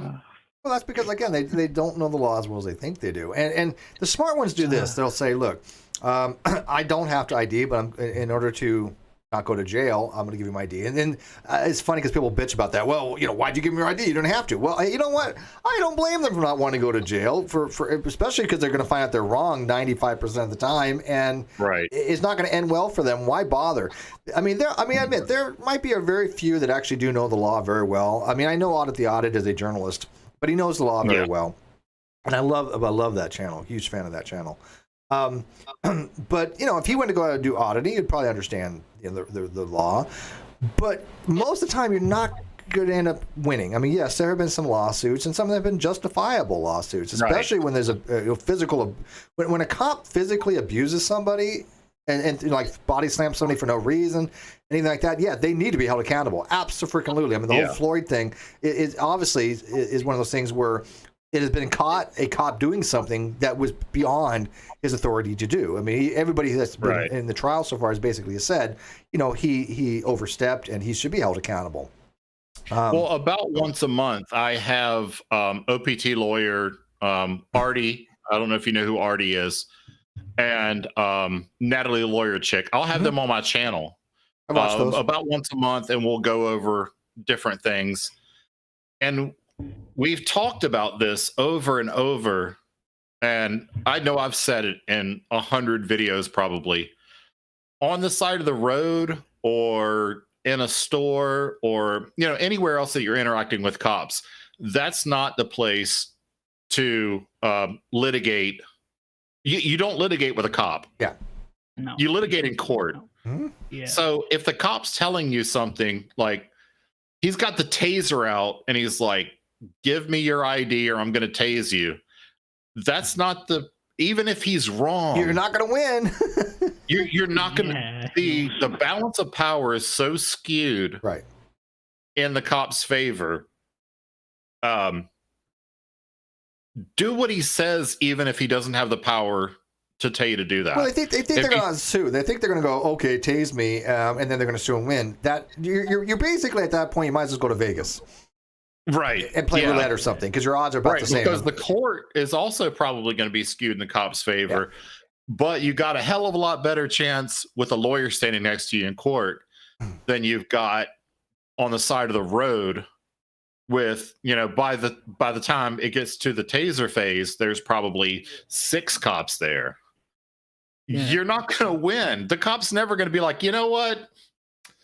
Got a point there. I'll tell you one instance where it was a righteous decision. Did you ever see the video where I think it was a district attorney had a writ to seize evidence right after a trial? The lawyer and the other lawyer, like the assistant lawyer, before they got the writ, they had taken away their client's cell phone. Yes. I made a video about that. And I love that video. Yeah. I made a video about that because, just for everybody that says, oh, he always sides with the cops. No, they were fucking wrong. Absolutely wrong. And not only that, I sent the video to Natalie and said, look, I've already made a video about this, but you're a lawyer. And she made a video about it too. Like, you can't do that. But what did the lawyers do? They let themselves get arrested. They were like, okay, they didn't. But they knew the law though. Right. But did they scream and Nope. make a big fuss and Nope. do all that. They were like, Very professional. No, we're not giving it to you. Here you go. Yeah. Well, for the people and Here people you don't know, and go check out Sorter's Cat's channel. I mean, like I said, people know I've been binge watching it. But the video we're talking about. So actually, while you describe that, I'm gonna go to the little boy's room. Sure. And by the way, like I said, I gave links to a bunch of people. I know this is much earlier than our usual Young Coke nights, and it's on a Sunday. Usually it's on a Saturday. So, I mean, it's not going to be that popular of a show tonight. I understand that timing. We do have a new show launching tomorrow, hopefully, that Cheshire and I are doing. I think tonight I might do a trailer, give you a little tease. We might even have Paul doing screen calling eventually, but we'll see about that. But so the video that we're referring to, the warrant had specifically said certain conditions to get the phone. It was very, very precise. And the lawyers were trying to explain to the DA and the sheriff's department or the cops that came out to get the phone, the warrant does not say that you're allowed to take this because they had possession of the phone. He's like, it said from this other person. And the lawyers kept explaining to them, we're not going to give you the phone. You don't have a proper warrant for it. And these are lawyers. This is their job. They know what they're doing. And the DA or whatever assistant forced the cops to arrest them, and they're like, okay, here you go, put us in bracelets, and they got arrested. They ended up suing. They ended up winning, from what I understand, a pretty substantial judgment. And those kind of situations, I'm all for it. I mean, they did exactly what they were supposed to do. They protected their client. They knew the law. And if they're going to get arrested for that, yeah, you know what, sue. But that happens very infrequently. And I think these auditors that go out looking, for a big payday, they're not going to come out ahead. Now, you do have larger channels that make some pretty good money. I mean, I'm sure that SVGT makes really good money. He probably makes several tens of thousands of dollars a month, maybe even six figures a month. I don't know. He's probably making a lot of money. And I do enjoy watching his stuff. I'm not going to front. But he is very outgoing. He's very boisterous. He's very, antagonistic. He's very in-your-face kind of stuff. But 9 times out of 10, he is right about where he can and cannot film. But that's a rarity, right? And people watch because I think, one, they like to see cops. Well, there's two things. They like to see cops be put in their place when the cop has done something wrong. We all like that. But we also like seeing cops that actually do the right things. I watch either video. I really don't have a preference. If I watch a video and a cop has done a really great job, I think it's great. But if I see the cop do something that is completely unethical and they get busted for it, I'm okay with that too. Yeah. Yeah, me too. Maybe I like the one that's busted a little bit more. Maybe it's not completely equal, but yes, that was the video. Officers arrest attorney for offending client. Now that's on the audit. The audit. That guy's got like almost 1 million subs. That video is like I think we all made a video about that one. I don't make videos about those things, and I should. Look, I mean, I've been very niche in my videos. I started off, debunking the young Earth creationists, and we went into flat Earth. But I let this channel kind of slide because of Non Sequitur Show. Yeah. And I really didn't have that much on this channel. I'm putting forth more content now. But the last couple of weeks, people have known I have a lot of personal stuff going on, so I apologize to my Patreons and my members for not putting out the amount of content in the last 2 weeks I probably should. But I am trying to fix that and correct that. I have people lined up, and we're trying to make some shows out of some things. By the way, I do want to thank all my Patreons. I want to thank the people that have joined, and my mods, even though most of them aren't members. Whatever. What are you going to do, right? Now, here's the thing that I've been doing lately is every 3-4 weeks I'll do a contest for my channel members because I travel so much. I'm all over the country, and I'll put out a video and so I'll say, if you're a member, only if you're an actual member of the channel, the first person who can guess what state I'm in, I'll send you $50. And that, I'm paying out $50, but the number of channel members have gone up so much that it offsets it. Yeah, and I don't have like little things like that. Means. I would have to come up with something similar. But see, here's the thing. I said this from the very beginning. I really don't want my channel members or patrons to have anything that the average person, the non-members can have. And I know that sounds bad. I mean, you should get perks, and I am nothing against that. It's just not the way I modeled this particular channel. I want people to support this channel because they like the content, they like the discussions, and I know it has been very light lately, but a lot of the people that used to watch, they used to like all the drama stuff, and I've gotten away from that as much as possible. There are times where I'll talk about it, but I've gotten rid of most of the drama. I let people have the drama. If they want to make money off the drama, go ahead. It's not my shtick. I've never been interested in it. I've always made videos in response to allegations, but I don't make videos to go out and just try to, hey, look at this person. I'm going to try to like slander them and personally character assassinate them. I've never made a video like that. Never will. Not my thing. Thank you, Macabre, for becoming a member. Thank you. Devoted Hole. I got weird names for levels, man. Thank you, Macabre. I know Macabre for like 6 years, I think. Ridiculous amount of time.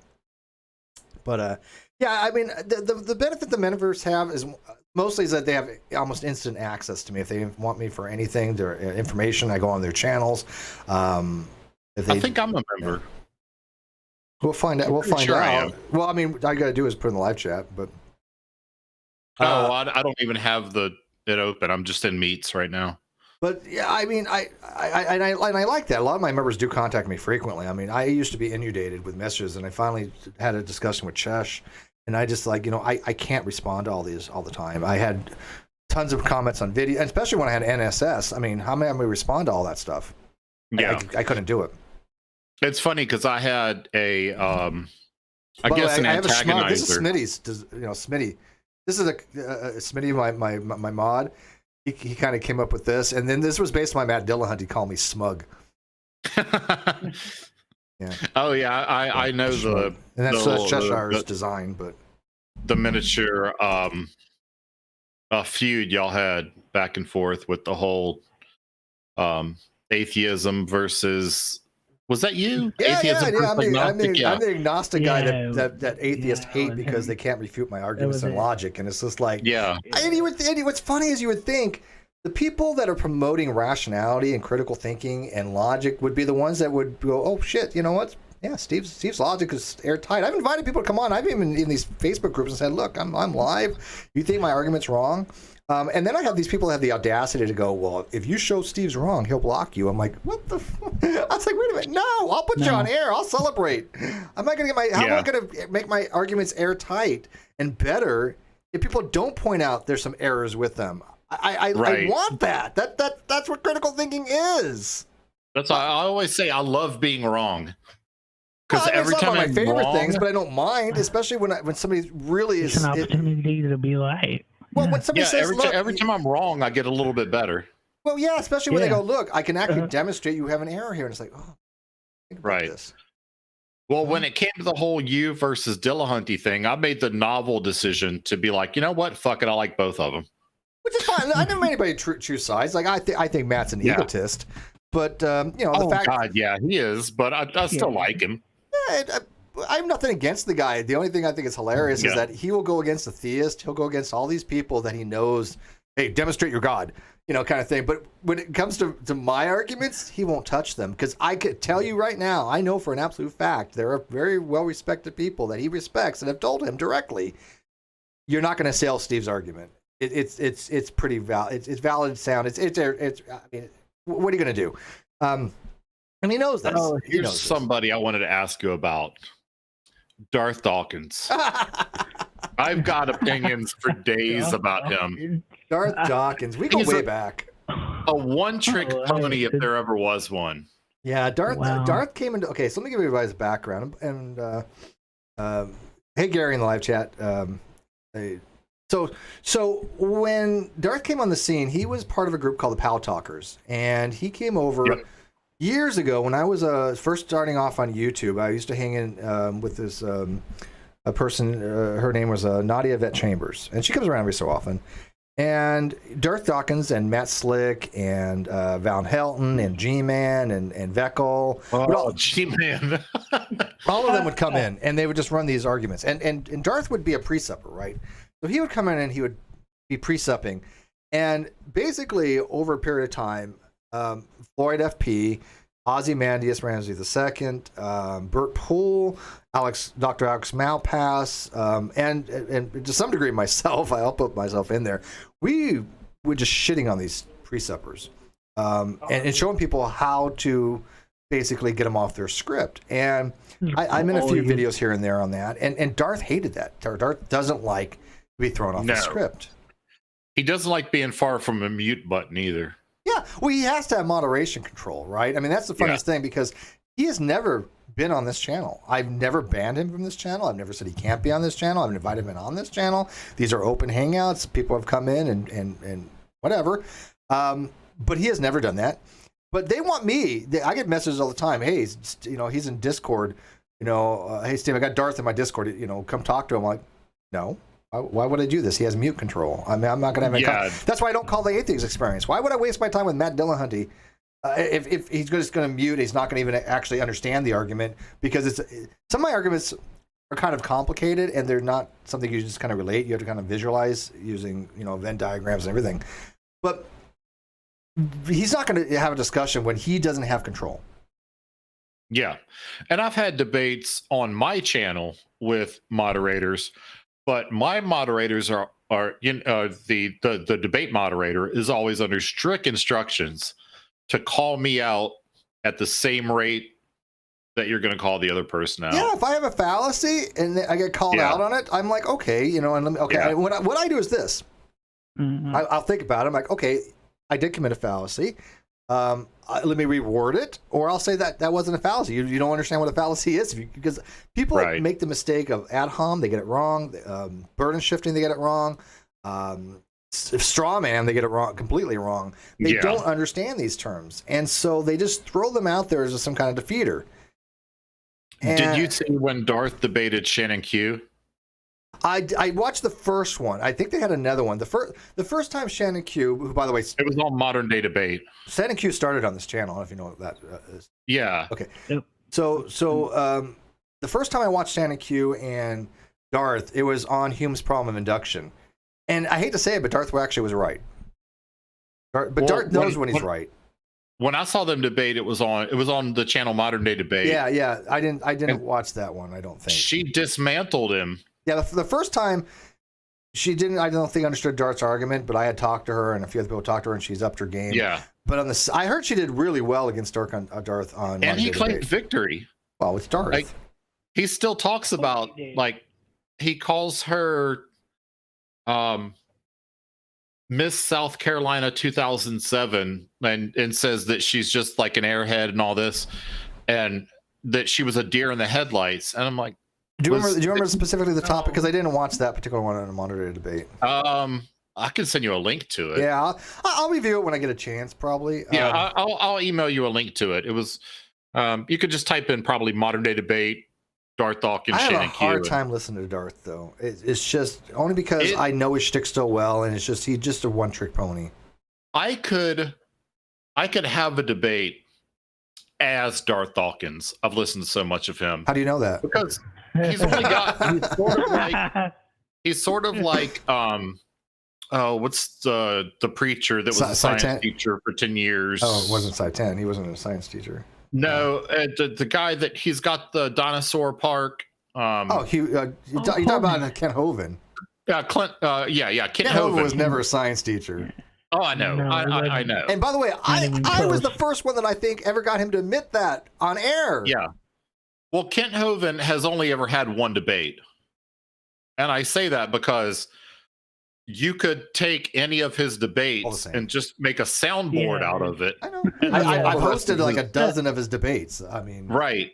And Darth Dawkins is the same way. He's only ever had one debate. Yeah. Like, just take anything that he says, break it up, put it on a soundboard, and anybody could debate for him just by clicking certain buttons. Like, oh, here's what the other person said. Okay, here's my response. It's they're one trick ponies. Yeah. Well, I mean, they're not the only ones. I mean, I don't know if you ever listen to Nephilim Free. People would talk about Nephilim Free. Yeah. He's the same way. And fun fact, man, and people hate me for this still. They still will. I'm not forgiven in their eyes. Nephilim Free, I helped him get back on the internet because he was too stupid to figure out how to run OBS with the when we were in YouTube changed all their stuff. And they went to the way they stream was completely different. Now, granted, I had to learn it myself, and I was hesitant to do so. I was like, I hate new things. I'm old. I don't like change. But I learned it. It wasn't hard. I figured it out. He couldn't figure it out for like a year. And I was like, oh my God, I'm gonna do the right thing. I was like, look, dude, if you want me to show you how to do this, I'll do it. So I did. But it's just like, because I think he's harmless because everybody knows by now he's just a lolscow. He's got nothing. He's not convincing anybody. So I was like, whatever. We've got to have these people around. Yeah, he's not changing anybody's mind. Yeah, it's sort of like the auditors that some of them will accuse me of, wanting them to go away. Like, that's the last thing in the world that I want. Like, without you're helping me out. How am I going to point and laugh at? Well, the shitty auditors, right? The good auditors, like I said, I support some good auditors, and it's not just. I shouldn't say auditors. The audit itself. Sometimes you can have a shitty auditor have a good, do something good, or you can have a good auditor pretty much have a bad audit. So it's not one size fits all, and I think that people need to be aware of that. And so I think they all should go out and do this as much as they want. And then look, if we want to sit back and watch it, I mean, Audit the Audit wouldn't have a channel either. Right? Yeah. And that's why we don't have an issue with each other. I'm not aware of him ever calling me out, and I've never called him out. Why would he? Right. But, well, the name that we have for the bad auditors is, we call them frauditors. Frauditors, right, yeah. Right. Because basically, they seem to not, they're sort of like the flat earthers, the flat earth charlatans, like Anthony Riley and all them. Anthony Riley. Right. So they're the Anthony Riley equivalent for auditors, that they know that they're there just to antagonize. They don't really believe it, but they know that they're going to get tons of super chats. If they get arrested, they can start a GoFundMe for bail money, for lawyer money. And I've made this point multiple times that when they do the GoFundMe for the bail money, once they get arrested, so they get, $600, $700, $800, $1,000 for bail money. When they make the court date, that bail money goes back to them.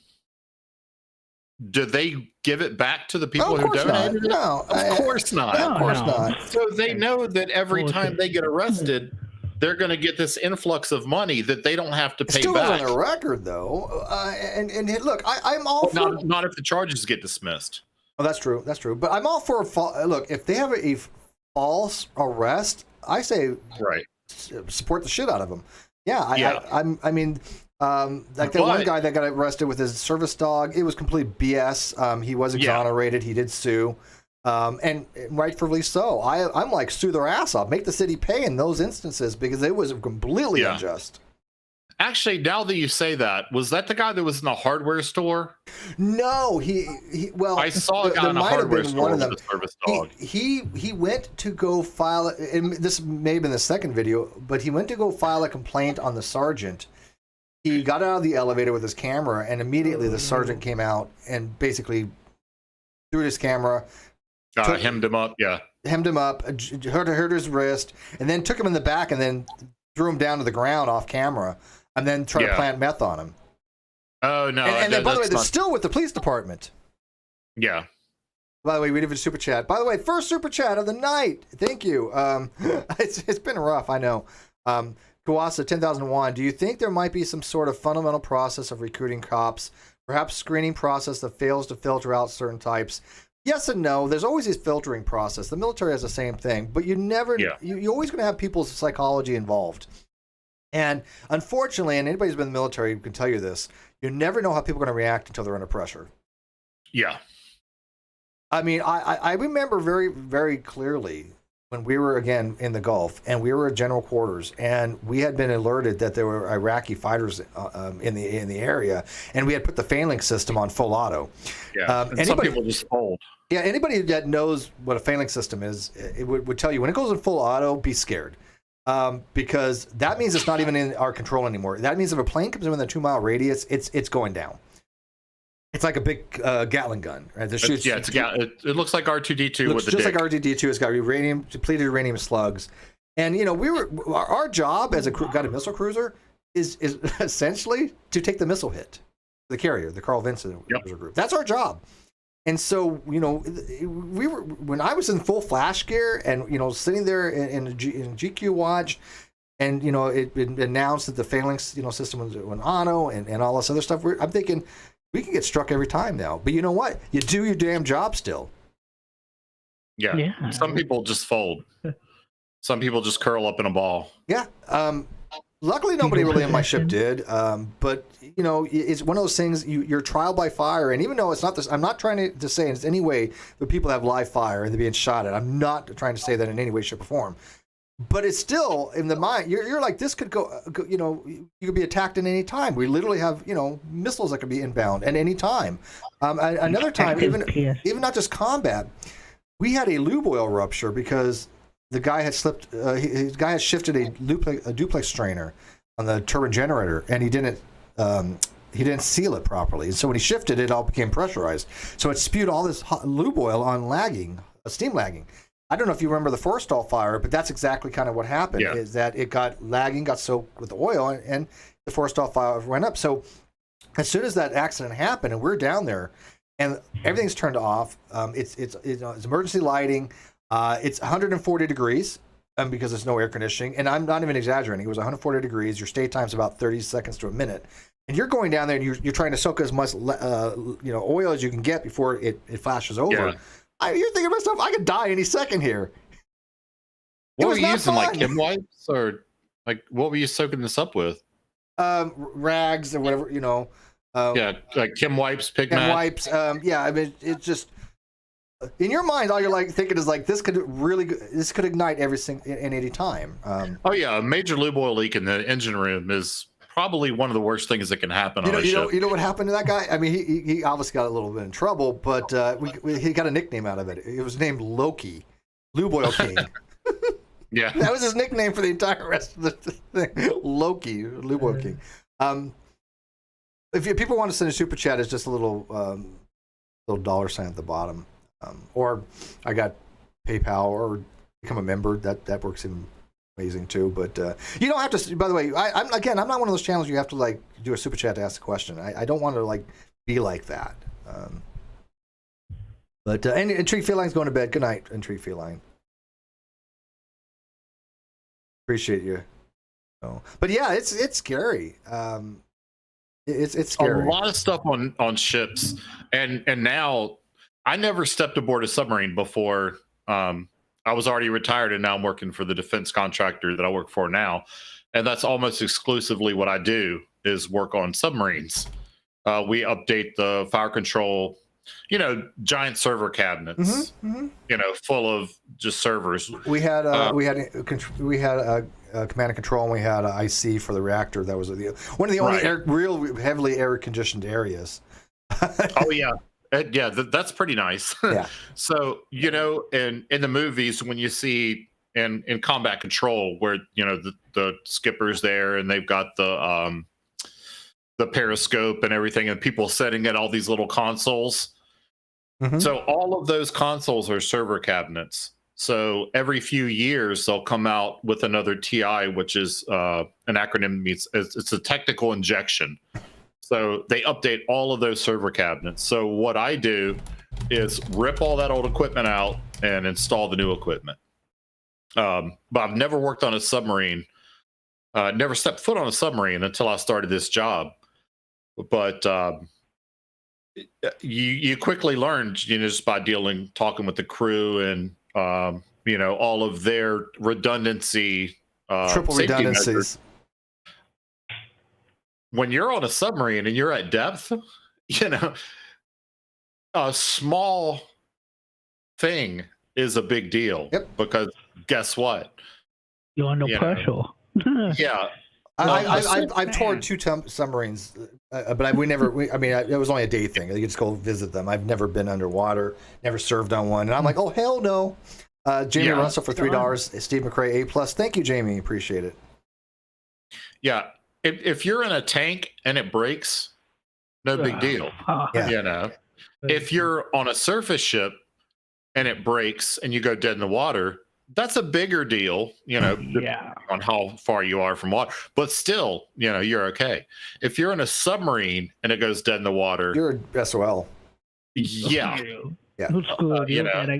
Macabre had asked for $2. How much VD so sailors get on shore leave? I can tell you from not personal experience, but from personal experience of watching, we would get back from like certain ports, the line from medical, gross. Oh, Dad. Never happened to me, but it does happen a lot actually. So it's not just it's not just you know. That's one on penicillin. Yeah, it's hilarious. That's one funny thing when you're an officer is you know, you eat in the wardroom and all your buddies are other officers, and so the doctor on board is a buddy of yours, and as much as they're not supposed to say, you know, other people's business, you know, they'll say, oh, without a name, they'll say, oh, I had this, you know, I've had like 8 sailors come down today with VD. It's funny because, you know, those were always just rumors when I was enlisted. It's like, oh, there's all these dudes with VD. But when you hear it from the doctor. Oh, yeah. The cop doc. Like, yeah. Yeah. And like I said, nothing I ever had to worry about. I had I've told my stories before. I did have a girl that was my tender that for some reason, every time we ended up in port, we ended up hooking up. So that was nice. Oh, you know? If you were on a tender. I wasn't on a tender, but I knew a girl on tender. And we would always just end up meeting up at places. It happened quite frequently. So that was kind of nice. It's funny because to be a dude on a tender is like paradise. Well, they can't really date on the same boat. Oh, I know, but half of the crew is females, and I mean, unless you're on a hospital ship, and then it's like 70%. See, I didn't have females on my ship. In fact, when I was in, they couldn't even be nukes, and they couldn't serve on a nuke ship. Right. Yeah. Oh no, they weren't on surface ships at all. You know, back in the day, except for tenders. Yeah. And then there was just tons of females, and yeah, you can't date. You're not. Yeah. Well, I know what happens because we have gay guys on my ship that I know hooked up in the aft section, and I wouldn't mean aft section. I mean after the boat, but yeah, in the aft too. But there's fan rooms all over the place. Oh yeah. I mean, like I said, but back in my day it was don't ask, don't tell, but we didn't care. Nobody cares. Again, if you do your job, nobody cares. That's all we care about is just do your job. If I have to stay late for my watch, that's when I'm upset. Especially if you're good at your job, you can get away with so much in the military. Yeah, that's true. I mean, well, there's perks. You know, I remember when I did get frocked E6. I only got to wear it for about 6 months, but the E6 had their own lounge. And that was a nice. I was at E6 when I was enlisted. Yeah, I did less work as an E6 than I did at any time in the military.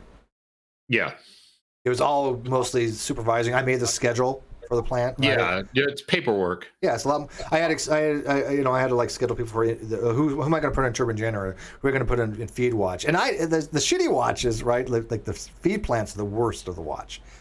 But you know, people kind of were nice to me because not that I would go out of my way to put them on a shitty watch, but I could.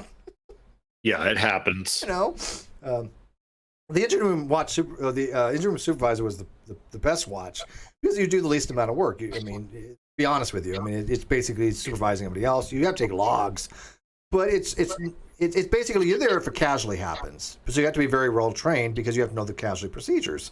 But it's considered to be the best watch because it's the least physically demanding, right? Right. So whoever got that watch was, you know, they were thanking me. So, by the way, hey, Gary, saw you sneak in here. Yes, well, you had to let me in, you know.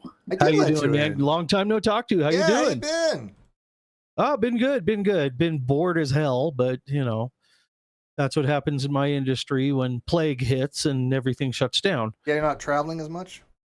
No, actually, but I am going to be doing a trip just for myself, kind of for the company. So I'm going to swing all the way down to Vegas and do PCH up to San Francisco as far as I can before I have to cut inland because of that collapse of the roadway. And then spend some time there, go to Yosemite, and then ride the Lincoln Highway back. That's too much. See, that's too much it's basically driving for research. me. I can't do that much driving. Well, this is riding a motorcycle, but yeah, this Still is driving. a lot. Yeah, true. Very true. It's more tiring than a car. That's definitely true. I want to travel more. I mean, Schrödinger's cat here travels quite a bit. That's 90% of his job is God traveling. damn. Yeah. I mean, he's literally in a hotel right now traveling. And I want to. I just want to, have to have the means, but I want to be able to take stuff on the road. I want to be able to. I've been trying to do man on the street stuff for ages. I've got people that want to do that as well.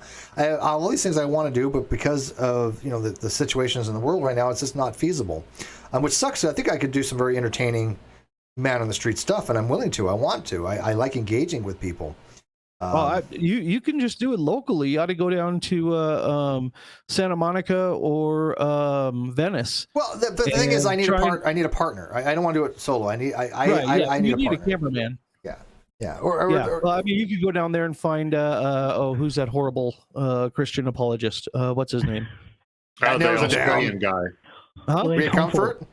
Ray Yeah, Comfort. Yeah, Banana Man, because that's where he hangs out a lot. He's there in Long Beach too. He also goes. I've encountered him twice, once at Santa Monica Pier, and once at Venice Beach. Yeah, no, I mean, I would So- love to do stuff like that. Look, I mean, when I don't know if you remember, but I got invited to speak at the Theist Book Club, and I did a little epistemological seminar, and I enjoyed it. It was in Texas. There were great people. Now, granted, I mean, I went with somebody, and it was made it all the better. And so when I travel, I mean, I'd like to have somebody to travel with. But I enjoyed it. I enjoyed the discussion. I enjoyed the traveling. Yeah, it's a road trip, man. Yeah, It's a and road trip. if They're I ever had fun. non sequitur, I could, right? Because that was the big channel. I can't support it on this channel. There's no way possible. I mean, my I'm losing subs left and right because I just don't have that content they want, and I get that because I want to get back into philosophy and science. And that's kind of what I've been doing, and that's not everybody's shtick, and I get that. But I look at it this way: I do what I want, and if people want to watch, that's great. And if it makes me less money, so be it. I'm not going to be somebody who does content I don't want to do just because it's popular. I can't do that for myself. Well, you've never been like that. Never. The whole time I've known you, and I love how you were talking about DD, Darwin's dumbass. I mean, we went rounds with that guy, man. That was brutal. He was hilarious, and he hasn't changed. He hasn't changed anything. That's been what, 8-9 years? Yeah, well, it's been a shtick forever, right? Yeah.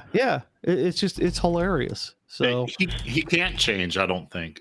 no, and I don't think he even believes half he has this a flow stuff. chart. I don't think he even has believes to half have this it. stuff. Yeah, he has to have like a preset flow chart. You can call it a script or what have you. But he has this flow chart, and the problem is, and I would have a lot more respect for the guy. So many people have called him out on inconsistencies in his logic and in the way he frames his questioning and everything. And I'd have a little bit more respect for him if he were to have changed it over time.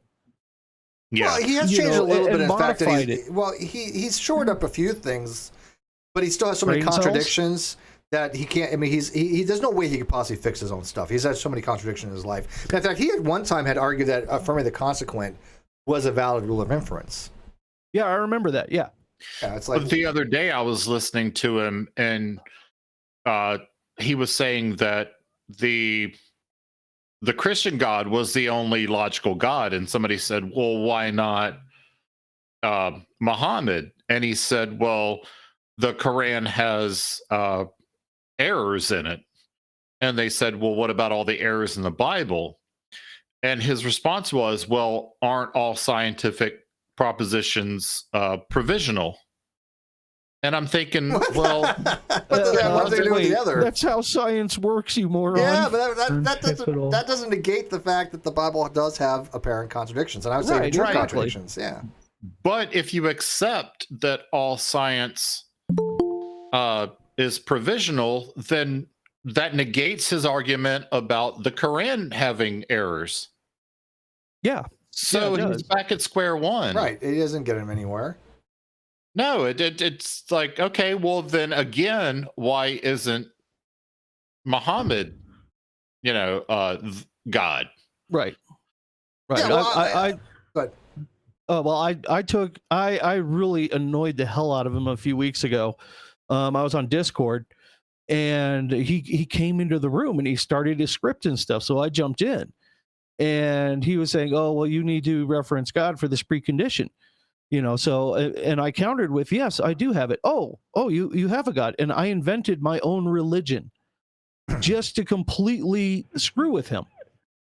Well, I did the same thing with Slick. I called it my left shoe analogy. And again, I don't. Right. There's ways of doing it that are not a fallacious way of doing it. I mean, because he was like, you have to account for the laws of logic, and that there's some problems with that. But the way the argument goes is this: the laws of logic.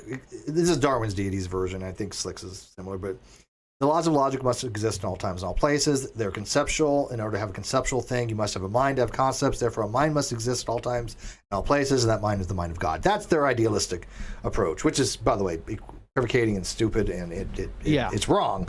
But that's their argumentation. Yeah, I just totally messed him up, because my whole religion is, it's the Holy Church of Pangane. It is Pongo the Gigantic is the God. And I said, yeah, it's all things come from him. It's not from yours, it's from him. But does he have all these attributes? Yeah, he's got all of it. And it just totally showed the complete absurdity all that he has to do of his position. Well, all he has because to do, everything he could do, only thing that he could do was say, well, it has to come from some higher power, some God, some mind, some whatever. And I said, yeah, I've got that. But Gary, all he has to do at that point is saying, oh, okay, so you do worship the Christian God, you're just calling it by a different semantic name. Right. I turned that around on him, and I said, yeah, but that's just the incarnation of Pongo the Gigantic. Yeah, but I mean, you're Jesus and your Yahweh and all this is just Pongo the Gigantic, right, and that annoyed the hell out of him. But you're taking all his properties and you're just relabeling them. But I don't think he can. Exactly. That's what I'm doing. But that was just to show the absurdity of his position. So what my thoughts on this is, I have dogs. I've always had dogs. Love dogs. My dogs can reason.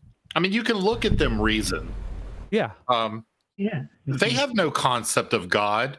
So therefore, you don't have to pre-assume God to be able to reason, because I can look at my dog's reason, and I've never seen my dogs go to church on Sunday morning. Your dogs have basically what does they say? You've appropriated or agency? something. You borrowed from their Christian worldview. That's what the dogs did. Yeah. And also a toddler. Even once they get 18 months, 2 years old, 2.5 years old, they reason. Mm-hmm. They cry.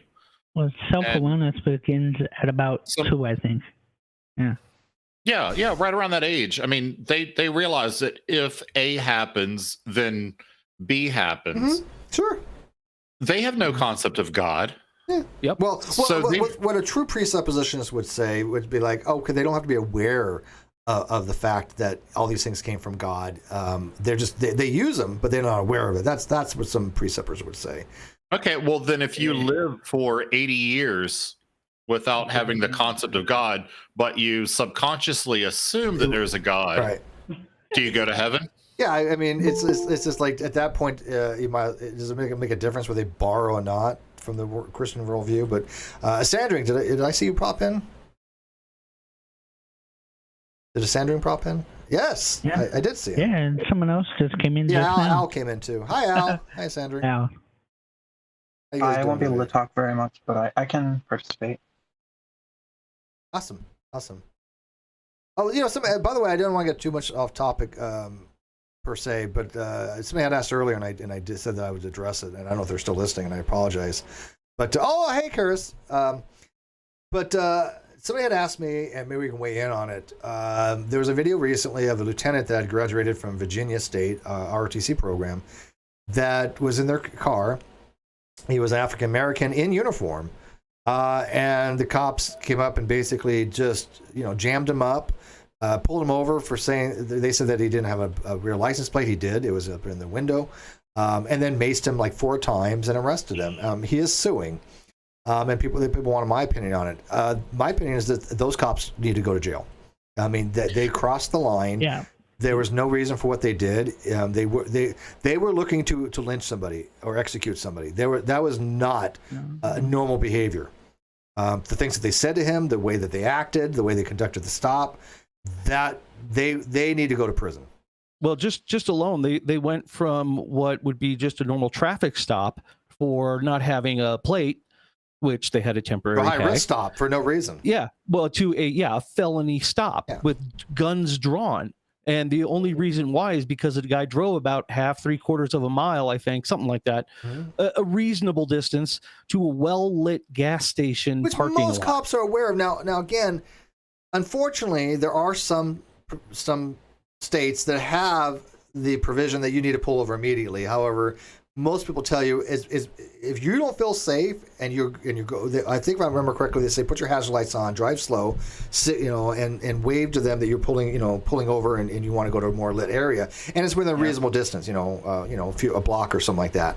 I certainly would, and if I was a female, and if I didn't feel comfortable, I was a cop in back of me, didn't even look like a real cop, it was undercover, I'm going to go to a well lit area. Yeah. Yeah, I've seen the thumbnails for the video. I haven't actually seen it yet. And the reason is that when I saw the thumbnail, I saw one that said that it was a Navy lieutenant. And then in the description, it said it was an Army lieutenant. And I saw the picture on the thumbnail, and it looked like an Army lieutenant. So I figured it's probably some crackpot. But I guess I need to check this out. Yeah, check it out. It's bad. And I had posted on Twitter, and I said something along the lines of, if this is how a honorable lieutenant that has graduated from ROTC gets treated by driving, how does the average black man get treated anymore? I mean, what hope do they have? It's blew my fucking mind that in this day and age it still happens. And and people will say, well, hey Steve, why does it blow your mind? This happens all the time. I get it. Doesn't mean it doesn't shock my senses, even still when I see it. And if it's in a military town, like say Hampton Roads or Fort Bragg or somewhere like that, you wouldn't believe the influence that the military has over the city government. So when the CO of that base calls mayor, yeah, it's not going to be a pleasant discussion. What the actual fuck? Yeah. I wish we had stats on vehicle profiling. Yeah, you wouldn't want to be those cops. Yeah, they're going to be highly chastised if they even keep their jobs. They're going to be obviously a lawsuit, and I think there's going to be a settlement. So let me ask you this, Schrödinger. And by the way, I don't know how much time you have. I know it's getting late for you. I'm fine, but anytime you think you got, I'm good for probably another 45 minutes. Works for me, perfect. So yeah, about 5:30 my time sounds about perfect. What do you think about qualified immunity?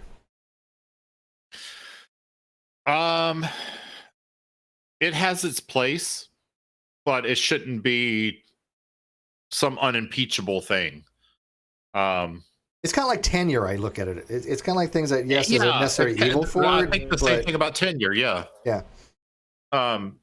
Sort of like I work with a lot of government civilians that basically can't get fired. Unless you get caught with like what they say a dead girl or a live boy. Those are both the two things that you're done with, right? Yeah. No, I don't think cops should have just immunity across the board. Yeah, the way I look at it is, and I agree with you, I think that if there's an honest mistake, and this is the way the word qualified immunity reads to me, is that if they're unfamiliar with the law and they just make an honest mistake, that's one thing. I mean, you cannot know everything. We can't expect people to know everything. Even lawyers and doctors do have errors. If not, they wouldn't have malpractice insurance. But, you don't charge them with murder, right, if a doctor makes a mistake. However, if it is egregious to the point where there's no excuse for it, is beyond it's like, for example, that black guy would have been shot, that was murder. Right. Then their qualified immunity is gone when they knowingly or so egregiously flaunt the law. then qualified immunity needs to go out the window. And it's supposed to be that way, but it doesn't seem to be the case. It doesn't happen as enough. Like not always. That one officer planted drugs on people. Well, he got arrested. Yeah, he's in prison. Yeah, there's plenty of cops that go to jail, so sometimes it does work. I think it needs to be applied, a little bit better. And it's not called immunity.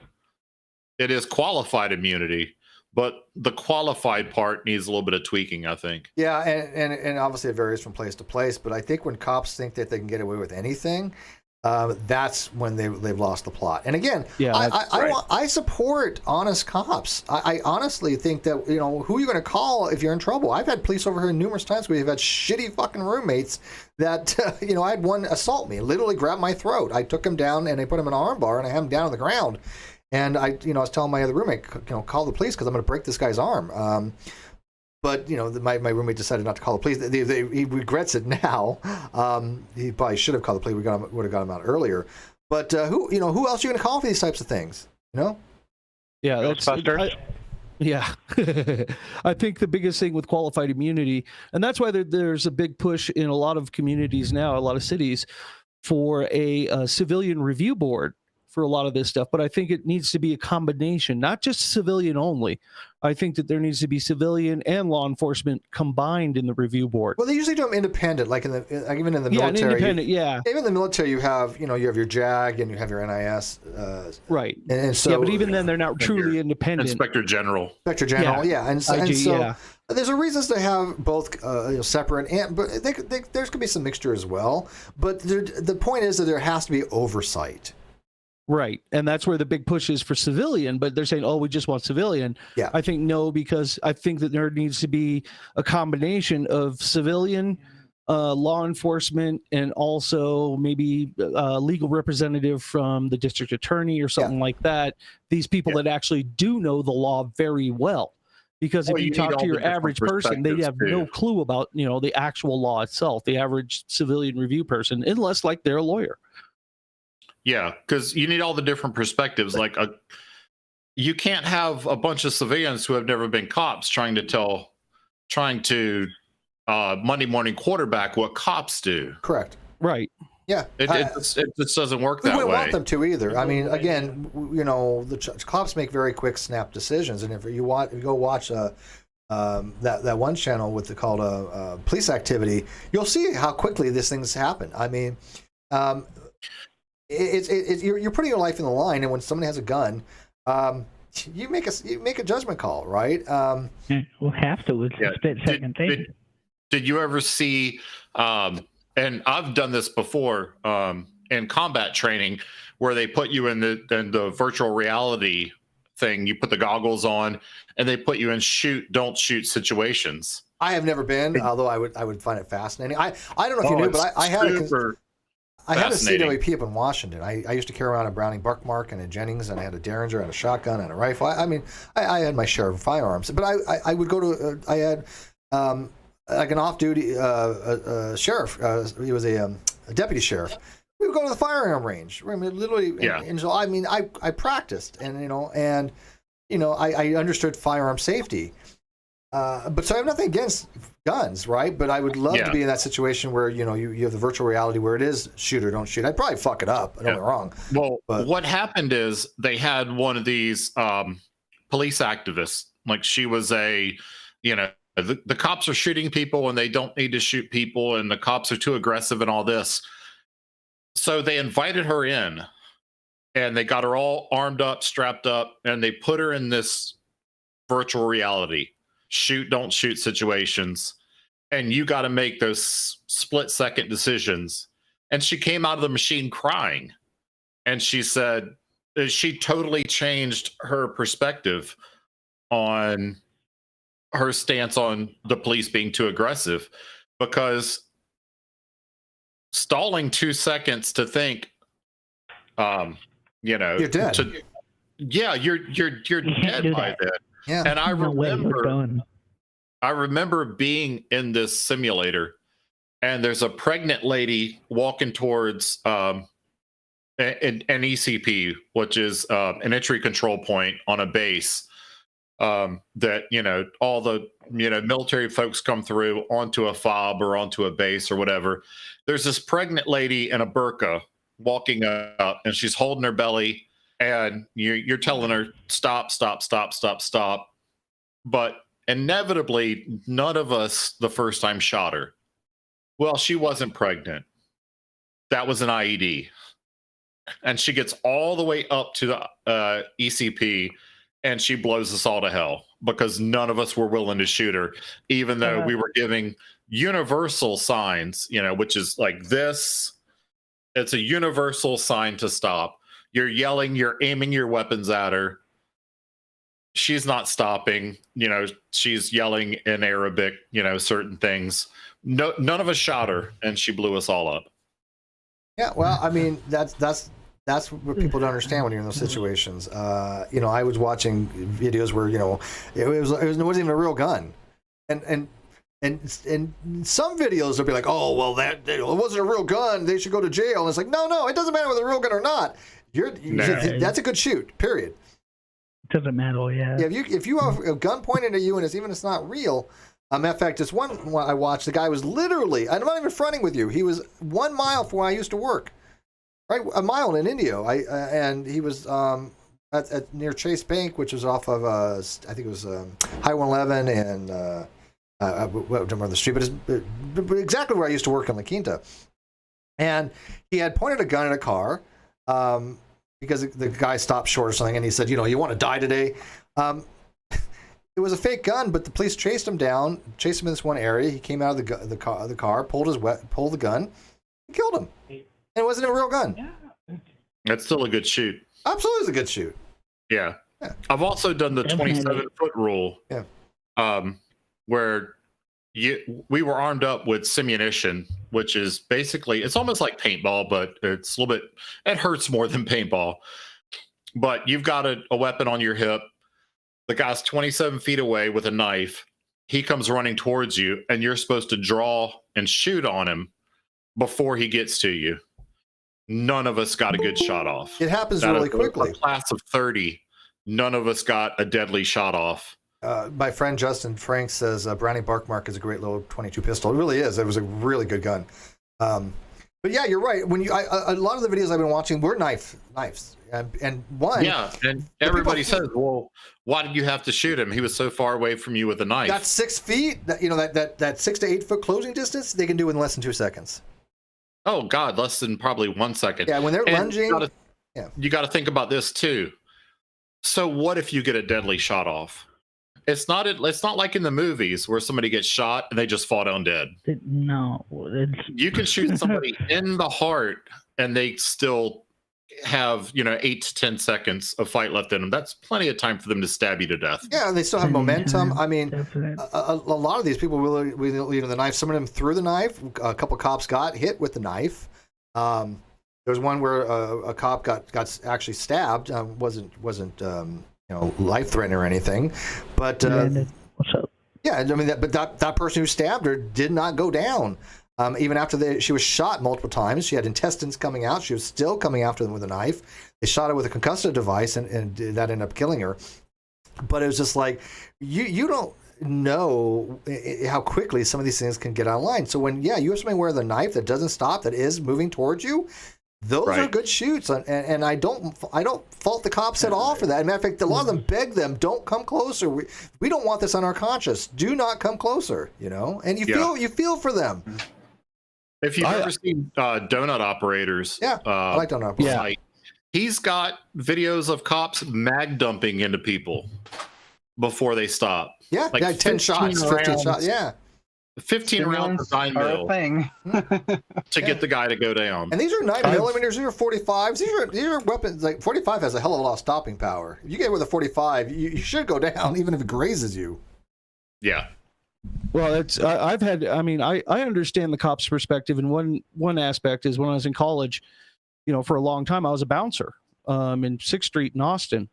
And I got stabbed 3 times and shot once in the process. And I can tell you firsthand that someone coming at you with a knife, even if you were to shoot them, you're right. You're not going to stop them. Yeah. They have momentum. They have that forward inertia, and they're going to get to you. Yeah, So I was a and the bouncer cops, they in don't want to college, shoot too. them. Yeah, they don't want to shoot them. And a lot of times, the best thing that I ever found was getting a bar stool in my hand to put something between me and them. The cops don't have that. Yeah. Right. They don't have the tools, or they don't have the resources that, like as a bouncer like Schrödinger and I would have had. You could pick up a table, throw a chair at them, something, something to trip them up, something to slow them down. They don't have that, Do you think barriers should be more common? What barriers? What do you mean? Like a shield. Well, I mean, I think cops that would aren't be a good idea. cops aren't going to. I mean, they're not like some Greek phalanx something. They're not going to carry around like shield with them all the time, right? Shields. It's not practical. Close in. But I will tell you this. Although having a Madu would be good, or a small buckler. I don't know if you know what a Madu is or not. Well, is it a type of small buckler? It's a very small like a buckler, but it Personal also shield. has. It's a very small shield, handheld shield, and it also has a knife. Typically, it would have a knife on one end and a stick on the other end, but you could do just like a stick on both ends. Well, if you have a baton with a hook, it's a parry weapon. It's a parry weapon. If you have a type of baton or something with a hook on it where you can grapple a little bit, but that takes a lot more training. PR-24s take a lot of training. They have those. I don't see why they don't use them more. Before we get Landon in here, I will say this. One of the things I do think they need to be trained more on is mental health, because a lot of these people that are in these situations, they're obviously have mental health issues, and de-escalation is the number one key to these situations. Yeah, everyone that I've watched, I think most of the time were handled pretty well, but some of them were escalated inappropriately, ended up killing somebody. Instead of having it de-escalated, and so when you're dealing with somebody who's a mental health, it's sad when somebody who's a mental health gets killed, but of course, they're threatening people and they're a danger. But there are, I think, de-escalation techniques to try to lower that as much as possible. That I think is the key that they need to be aware of. These people are not, criminals in the fact that they're just, want to go out and stab somebody. They're people that are mentally unwell, and de-escalation techniques involving that are completely different, I think. Would you agree? I don't know. I would say the officers also should have some mental health training in the fact that absolutely. Sure. When they go through trauma, they shouldn't they'll imprint on certain situations, and they will do that escalation because they're like, oh, I remember this, and then I also think they do. Like if there's a shoot, a lot of cops mandatory PTSD evaluation. I think that they need I think they need a more rigorous before hiring and training, or during training. I think that they need to have a more rigorous evaluation process of that person's mental health. Because I've known several cops that some of these guys are freaking crazy. Sure. I mean, literally, they go out looking crazy. for harm. I think most cops don't want to have to kill anybody. It is probably a lot of their mind. When I carried a weapon, I didn't go around going, look, I want to pull my gun to shoot somebody. I've never even had to draw it. And so I think most responsible people, that's not what we're looking for. You don't go out looking for that kind of stuff. It's there if you're in a life or death situation, and it's your last recourse.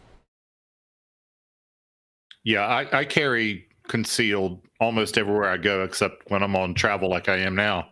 And it's a last, contingency. Absolutely. It should never be the first go-to. Never. I carry especially because I do travel all the time like that. Well, and all of us are responsible firearms owner. Like I said, I've never had to pull my weapon, ever. No, I've never pulled my weapon. Yeah. I've had to twice. And when you need to, but you also know the 5 rules. You also know how to discharge it properly. You know how to, matter of fact, when I watched this one video, and like I said, we'll get Landon in here in a second, who's dying. He's just chewing away, looking to say something. So give me a sec, Landon. I watched the video where they had weapons drawn on a guy in a car in the driver's seat, fingers on the trigger. And it was absolutely mortifying because this guy was not doing anything wrong.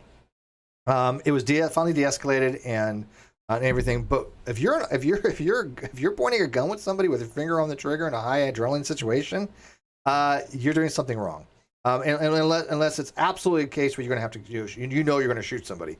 That they trained you. Do not put that, because what happens is you put the finger on that trigger and you accidentally pull that, you're done for.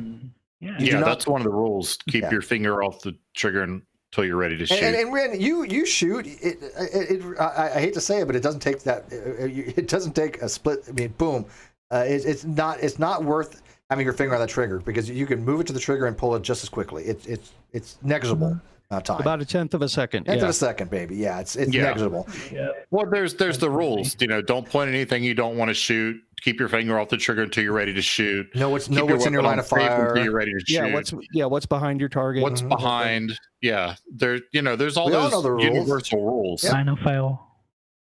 Yep, absolutely. Anyways, Landon, welcome to Rum and Coke night. Good morning, good afternoon, good evening, depending on your time zone, latitude, and law enforcement status. And today, even though I don't have Rum or Coke, I have Boggle Vineyards Old Vine Zinfandel. I got brandy. I tell you what, I don't have any more coffee, so I'm gonna take my smug here. Hi, Smitty, and I'm just gonna put straight up brandy into it. Excellent. And I'll cheers with you in a second here. So law enforcement is actually something that's actually quite near and dear to me. When I had the pleasure of being serving as an elected official in a place in Silicon Valley. And it was honored to be able to receive things like parhar's highest endorsement level, and had a lot of very good interactions. In fact, my campaign manager was the secretary of the police officers union there. I'm gonna be right back. This had old milk in there. Sorry, it's so nasty. I gotta be right back. Oh, that's gross. Go. But I was just saying, one of the things in particular that we did in our city was we had a public safety department. We did not have a police department, fire department, paramedics. Members of public safety were fully trained police officers, fully trained firefighters, and fully trained paramedics. And the process was that people rotated through the various shifts. We had fairly light staffing at the actual firehouses, enough to roll out engines, and most of the rest of their officers were in squad cars or on bike or on foot throughout the city. And the public safety concept was really around trying to fight and stop crime rather than fighting criminals. And in particular, the issues with the way that the officers were extraordinarily highly trained in all three areas. In fact, the salary-wise, I think we were like the second highest paid police officers in the nation, and it took a lot of rigorous training. And it was a case also where officers that there was a big emphasis on if an officer was coming to the city, where they came from, because there were certain departments that did not uphold the honor of law enforcement. There are certain departments where it appeared the rot came from the top and attracted the rot from the bottom. But from the point of view of the city, the public safety officers, and the focus on safety was they are particularly on crime prevention. And the usual things that we would do, I worked a lot in helping setting priorities. Particularly one of the things I did early on the council was to de-emphasize things like the homicide bureau that had a large staff, even though we didn't have very many people killing each other. That on to issues of domestic violence, in terms of truancy, of things like animal abuse, and those sort of precursor crimes that required intervention rather than letting it escalate to the point where you had a much more serious problem. And of course, leaving up the professionals, it really was quite a pleasure to do some ride-alongs and to see really extraordinarily competent public safety officers, do their job and make decisions that actually benefited people, right? That the notion of seeing an officer actually walking a beat, knowing the people and conversing with kids and so forth, and getting to know the area, such that because the targets were not based upon how many tickets they could write up. In fact, we very specifically said that the public safety officers group, that department could not economically benefit from any citations they wrote. Instead, there were levels that we wanted issues to be addressed. So in traffic enforcement, there were requirements that the accident rate be less than a certain amount. We didn't tell officers we want you to go write this many traffic tickets. We said we wanted the traffic problems and pedestrian problems and so forth to be less than this. We wanted the truancy to be less than this. We wanted to have you wanted issues results of crime. Yeah. And so it was result based. It was result based stuff. And so we would set levels, and the actual experts, the public safety officers, would then tell us, here's what we need to do in order to achieve that. And if we were asking for things that were the sky and the moon, we would negotiate. But in the end, we weren't telling them how to do the job. We were telling them our expectations. Right. And now, then measuring those expectations. Real quick, I don't know why my camera in the Hangout's not working. I turned it off, and when I turned it back on, it's not working, and I don't know why. So yeah, I apologize for that. It is actually a pleasure. It was a real pleasure to the times I treasured of going on the ride-alongs and seeing really highly I would do a professional, ride-along. competent I would totally do a ride-along. officers doing their job. I would totally do a ride-along. High respect for that. Cool. And the stuff they have to put up with is just extraordinary. The people, the way people get treated, it's not just like, cops, it's not just retail people, it's people that go out of their way to make people's jobs more difficult. Kawasa says 5001, what are the panel's opinions on how the Chauvin trail is going? We'll get to that in a second. But yeah, it's if you have to go out of your way to make somebody's life difficult to make a video, you're doing something wrong on YouTube. That's not how I think that people should go out and make videos.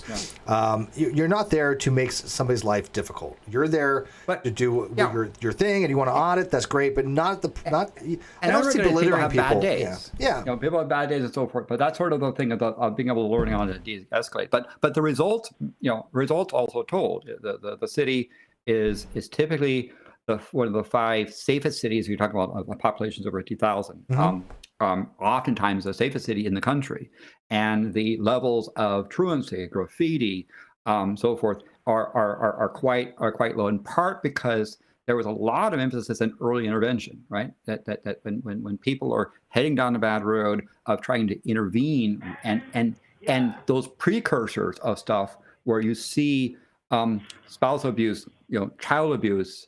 Sort of things are a lot of emphasis on trying to intervene at that level rather than wait till it becomes absolutely. And even so, there was my first year, the city actually got a homicide because someone actually got shot in a neighboring city, crawled over the borderline and died like about a meter out the other side, and so the FBI charged us for that. But normally it is not only is it demonstrably better, but even neighboring cities besides and stuff, cities that were actually more economically advantageous than ours, did not have as good of a record, again because of I think finally the thing also that even though we had these levels of performance for the public safety officers, it was them policing themselves. Yeah, that was the full key. So there was a culture where don't screw up, and do your job well and do your job professionally. Or they will hold their own accountable. Yes. And again, I'm not talking about just minor mistakes. I'm talking flagrant violations. That's what I just like cringe. I know the video. I know my video is working on the outside as far as like when I'm streaming, but it's not working in the Hangout. They can't see me, and I don't know why. Yeah. Well, whatever. I will assume that you are still as my hair's on point today. Erudite It's a little as you frizzy are today. looking. Frizzy, whatever. Anyway, It seems like the audio has improved, though. Really? Yeah. My audio's improved? I didn't touch anything, but Little okay. bit. Anyway, so I really have quite high degree of respect for that, and also the issues of working with intergovernmental agency stuff as well as another matter, because in that city we also had federal officers because we had a facility that didn't exist, and we had state officers because of various things relating to emergency services and so forth. So we had a lot of interactions as well. So what do you think of the Chauvin trial? If I'm pronouncing that right, am hopefully. not paying attention. Yeah, I'm not much either, but I just a little bit. Explicitly not paying attention because oftentimes reporting of a trial is for the purpose of entertaining you, and I don't find trials entertaining. They're trying to give you sensational stuff so you'll stay for the commercials because they treat you as a product. So I would highly recommend people not pay attention to the trial until it is done, and then look at the results rather than hanging in on these things. These kind of celebrity type trials, I think, do a disservice all the way around. You don't have an opinion? You don't have an opinion, though, just from what you've seen so far, even before the trial? I have explicitly not watched the video. I'm aware the video exists. I have explicitly not watched coverage, even though I know it exists, because the issue right now is in the courtroom between the prosecution and defense, the judge and the jury and the people testifying. That's the area that I think it should do. Once it's concluded, I think then it's there. But I will not discuss trial stuff ahead of time. I do all the time because I'm in one, but I mean, I'm not there, right? Yeah. So Steve, when you talk about your court case, you're doing it from your perspective, and I recognize that. But from a reporter point of view, even if you're getting TV coverage, right? Because I've seen one of the things that I learned is that that when you have a jury trial, the model was that 1 out of 7 times the jurors will go against absolute facts and decide against it, right? If they sit there and say, that today the trial is over, today is Sunday, and the jurors 1 out of 7 times will come back and say, no, it's not. They will. Because it's not really based on the law. It's kind of based on whose argument is more convincing, the prosecutors or the defense. Yeah, and other things is whether the legal standards are not scientific, and they're not even philosophical, right? Well, let me ask the rest of the people then. Can I weigh in? Yeah, I was gonna. Sure, I wanted you. Let me ask you first, short order. You've been watching. Do you think? I'm asking 2 questions and throw in what else you want in. Do you think that he should be arrested? Or, do you think he should go to jail, be found guilty, and do you think he will? There you go. And then anything you want. Okay. I know there's different questions there. Yeah, you're not going to be satisfied with any of my answers because I'm going to agree with Landon. I have not been watching, and the reason why is because I agree with him. If you look back at the O.J. Simpson trial, and when the jury came down, and then you found out, well, what did the jury actually get to know? Turns out the general public knew way more than the jury actually knew.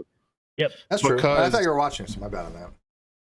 Well, no, I only bits and pieces, but the jury finds out what the judge lets them know, and what they know has to go through the prosecutor and the defense, and then the judge, listens to the arguments and says, okay, well, this is admissible. Right. So what they actually know, I bet a lot of jurors in these cases, they come off the jury, they've rendered a verdict, and then they're like, holy shit, I didn't know all this other stuff. But that's not the purpose of the trial, is not to find the truth. Oh, I don't mean that in a disparaging way, but that's not. Yeah. That's why it's terrible when incontrovertible things are inadmissible. It's like, what? Yeah. But sometimes where that needs to be done. But again, it's like, with Steve's stuff, it's pretty obvious given what Steve has presented and how he has been actually proven factually correct time and time again. Some people don't think look so, at that 'cause they're trial insane. where it's going to be cut and dry and it's still going on. So court systems are not, not meant to be fair. They're not meant to be nice. I had about 1 more minute that I'm still in my rant. It's okay. Go ahead. I'm sorry. No. It's fine. like I've had so many times when I've watched documentaries, and at the beginning of it, they show you all the stuff that the prosecutor has. And at the end of it, you're just outraged. You're like, this guy needs to be buried. Like, why isn't he in jail already? And then the second half of the documentary is all the stuff that the defense has. And at the end of it, you're either convinced that he didn't do it because they've addressed all of the evidence, or you're undecided. And that's what happens in some of these science debates. You know, a flat earther can walk up to a person on the street and present an uneducated person with a bunch of evidence, and then they're convinced at the end of it, holy shit, the earth is flat. But if you get one of us debunkers on the other side saying, yeah, let me explain all that nonsense he just said, it really just a lot of times depends on who's the best debater. Yeah. And the last thing I'd like to say is, Landon, I've been aware of you for years, mostly through watching Non Sequitur and Steve and other things, and just a lot of respect for your intellect and the way that you present things. He's one of our favorite humans of all time. I appreciate that. And I wish and again, as I understand, again, that back to the case of law enforcement, high degree of respect for people who are willing to do a job that few of us would want to do, and the professionals that do it because it's a matter of service is, I think, is again, it's extraordinary that people would actually do that. But there are some people who in this society who go above and beyond the normal call, and hats off to them. Yeah, when I was getting ready to retire from the Navy, I went to, I was thinking, maybe I'll be a cop. A lot of retired military people are cops. And I went to the Virginia Beach Police Department, which is one of the bigger police departments in Hampton Roads. It's a fairly, large city. I think everybody has heard of Virginia Beach probably. And the starting salary was so low that if I added it to my military retirement, was still less than I was making on active duty in the military. Like, that's how little a lot of these guys get paid. I mean, I know that once you're a sergeant or a lieutenant or a captain, you're probably making pretty good money. But a lot of these beat cops that you're seeing on the street, they're not making a lot of money. So it's not really, they're not in it for the cash. But it is funny that you'll hear a lot of politicians talk about you have these crime bills and support these evidence of things about putting cops on the street and all this sort of stuff, and the way that those kind of bills are done is quite insidious. One of the things in particular is that they always kind of let it sunset, saying we need, let's say, 10,000 more cops on the street because of reasons, right? And so they'll put this funding to say, we'll fund it. But what they do is they typically say, well, we'll fund the 100% of these cops' salaries for the first year, and the 75% the next year, 30%, and then down to when it's done. And 4 years from now, the community's got to absorb that police officer's salary, or they go back on the street. But then that means that 4 years later, you could have another crime bill. It's like they rediscover the need to have a crime bill every time, because they do this sort of sunsetting. And so our city would sit there and say, because we were required to balance our budget for 20 years, we would look at a free funding of a police officer as being too expensive and turn it down and send the money back to the federal government, saying, sorry, if you were to fund the officer, fund their pension, fund their medical for their career, we'll talk about it. But if you're not doing that, keep your money and do something else with it. Yeah, a lot of people forget about that retirement. And so our thing was that it was a 2% at 50, which means 2% of their base salary. They could retire 2% of their base salary per year of service at age 50 was the minimum that they could retire at. And a number of them needed it, given what they went through, 30 years on the force. they're and of course with full medical benefits and so forth, they're doing, they can do quite well, but in particular the cost for the trauma mentally and physically that they have to go through, as well as legal, right? That there are some lawyers out there who prey on public safety, where they just look for ways to make their lives miserable in various ways. And there are, even though there might be a clear case of a person was arrested and incarcerated, they come after the officers with other legal means to try to make their lives miserable because they simply tried to uphold the law. Now, yes, there are bad officers, but I think one of the things is that a community gets what they pay for to some extent, and a community gets what they ask for, right? Having thugs go out and crackheads and try to suppress the population is not going to get you a safe public. Having people who, on the other hand, that are looking for stuff, what it means, but even that cross training meant, for example, that we were successfully convicting arsonists at a rate of about 7 times national average, because the time that a fire engine might roll up to a fire, the well ahead of time that the fire engine gets there is that the officers of the squad cars are converging on the scene, and they have in the back the full gear necessary, but they're also on the lookout for stuff. And it turns out that arsonists, fortunately, many of them are actually quite stupid and will sit around and survey the work. They want to watch what they did. Yeah. Yeah. Hello.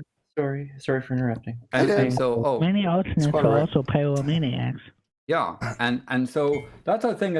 So stuff where, on the other hand, you're getting to a place quickly, right? So we have this notion of 90% of the time, a priority 1 incident had to be responded to in less than 3 minutes and 45 seconds between the call and the first officer on the scene. That was, so the way we did that was having people on bikes, on cars, spread out throughout the city at a staffing level that we could achieve that.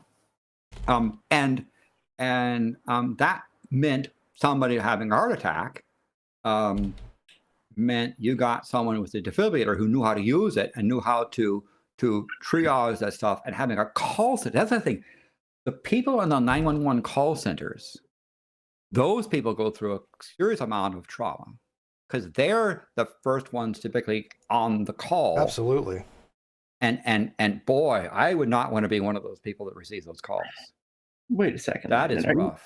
Are you trying to tell me that having a well-trained, well-rounded group of law enforcement trained in multiple disciplines and how to deal with multiple situations makes for a more effective group?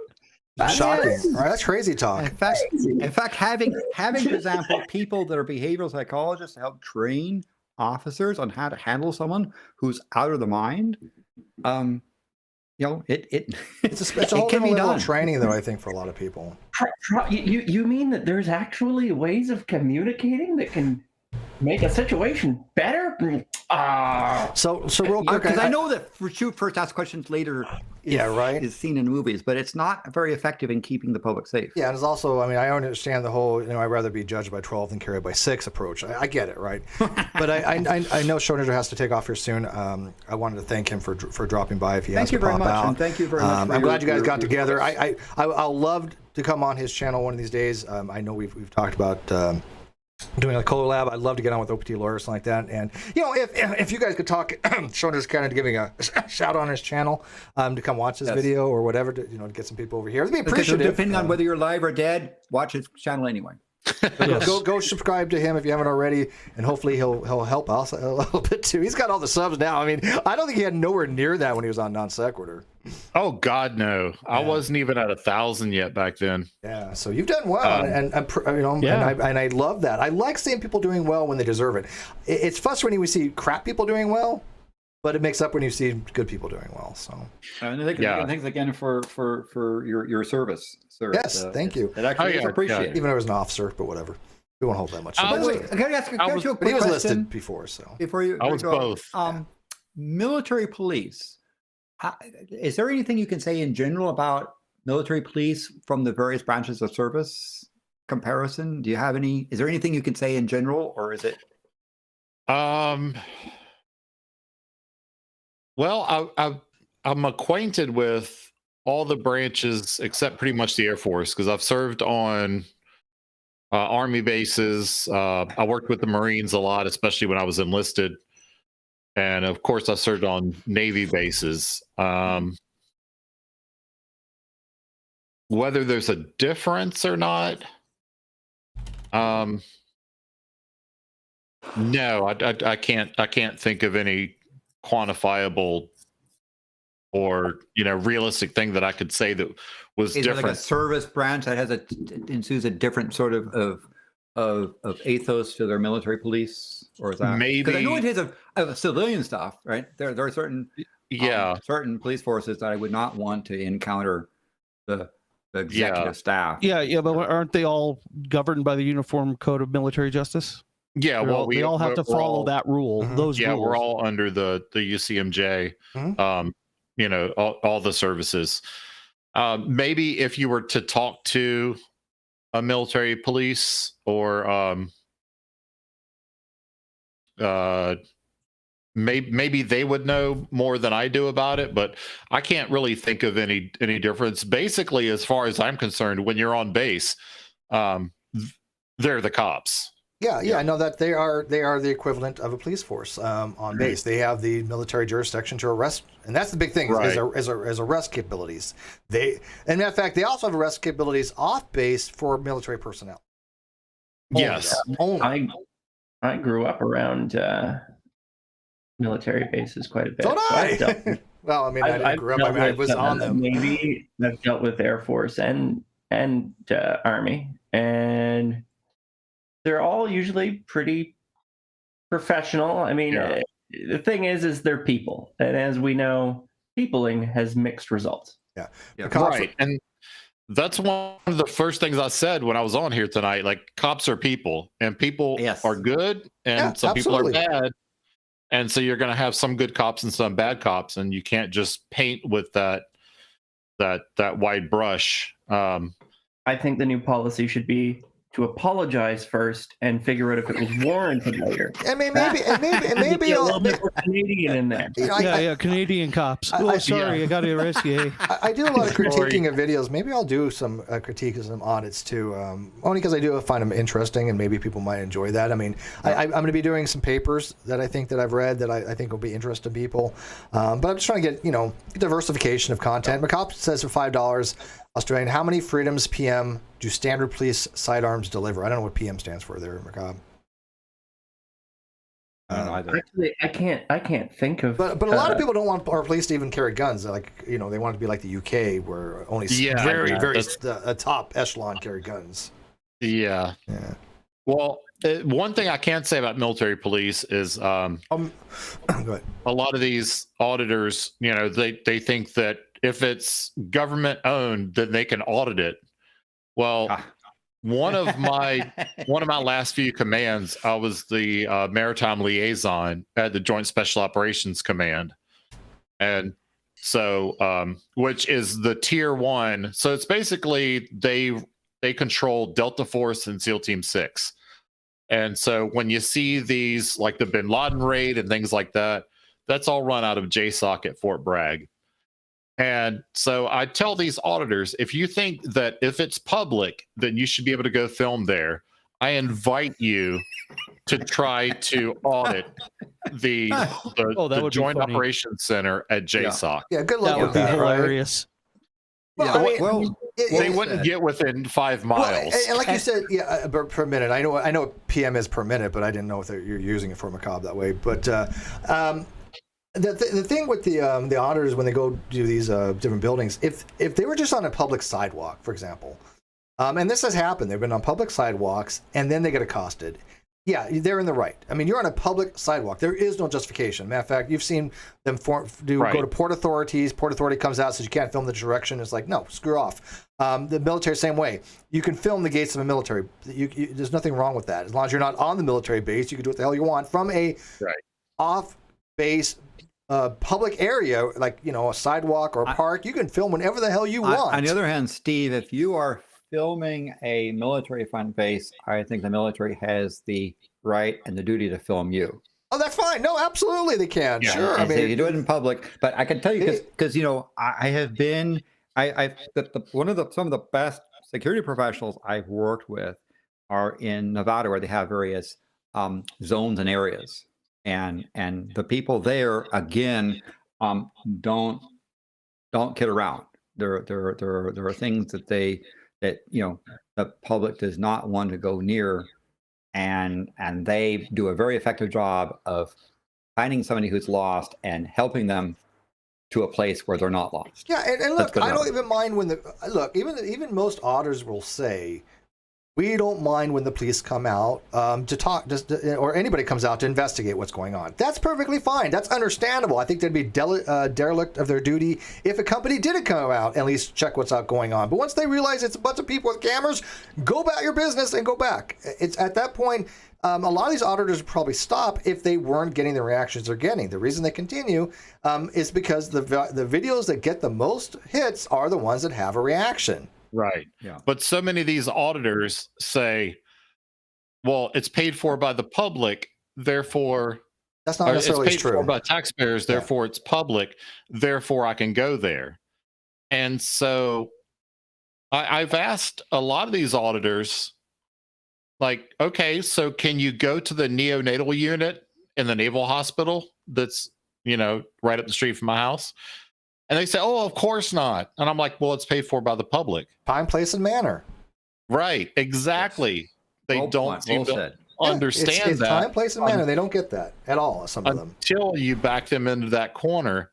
So I want to see, just like they were going to, remember when they were going to raid Area 51? Oh, that didn't go over well. None of them did. That was funny. Yeah.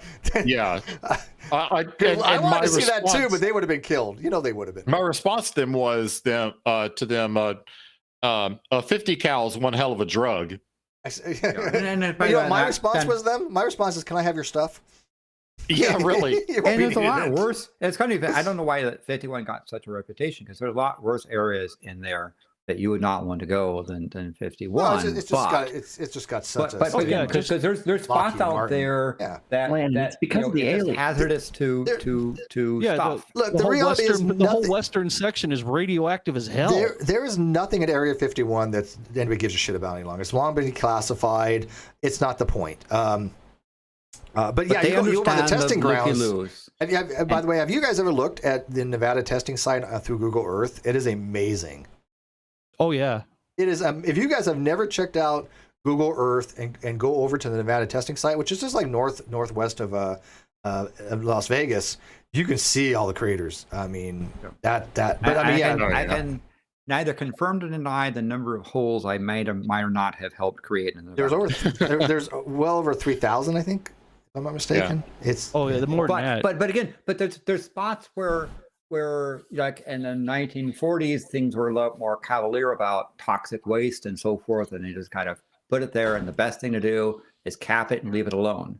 And having people go around and mess with it, the security hazard is someone might want to mess with it in order to get the stuff and distribute it in the general public. That's and that's what you don't want to do. But mostly it's idiots that are looky-loos there. So do yourself a favor and just stay away. Yeah. I'll make this comment and then it's time for me to go away. But when I was at JSOC, that place is so classified that even though I worked there and, you know, all my coworkers worked there, they didn't just inspect you a lot of times coming on base or coming on the compound, which was already on Fort Bragg. So you'd go on to Fort Bragg and then you would go through a separate ECP onto JSOC that just not any soldier could get on. When you would drive off of the compound every now and then, it happened to me multiple times, they'll pull you over and they'll search your entire car to make sure you don't have. when you're leaving. Yeah, you don't have anything classified going off of the compound. That was a no shitter, place. Serious. I can imagine. I had many times that. my vehicle got searched going in and off base. But so tell me, why did the U.S. Capitol? How did they allow that to happen? What? How did that? How? What? Because they didn't get the National Guard out there. They didn't get. They specifically told the National Guard, like Virginia, they had the 200 ready to go. They didn't get any of them out there. They didn't properly tell the Capitol Police. I think that they want some people on the higher ups. They wanted that to happen in some regard.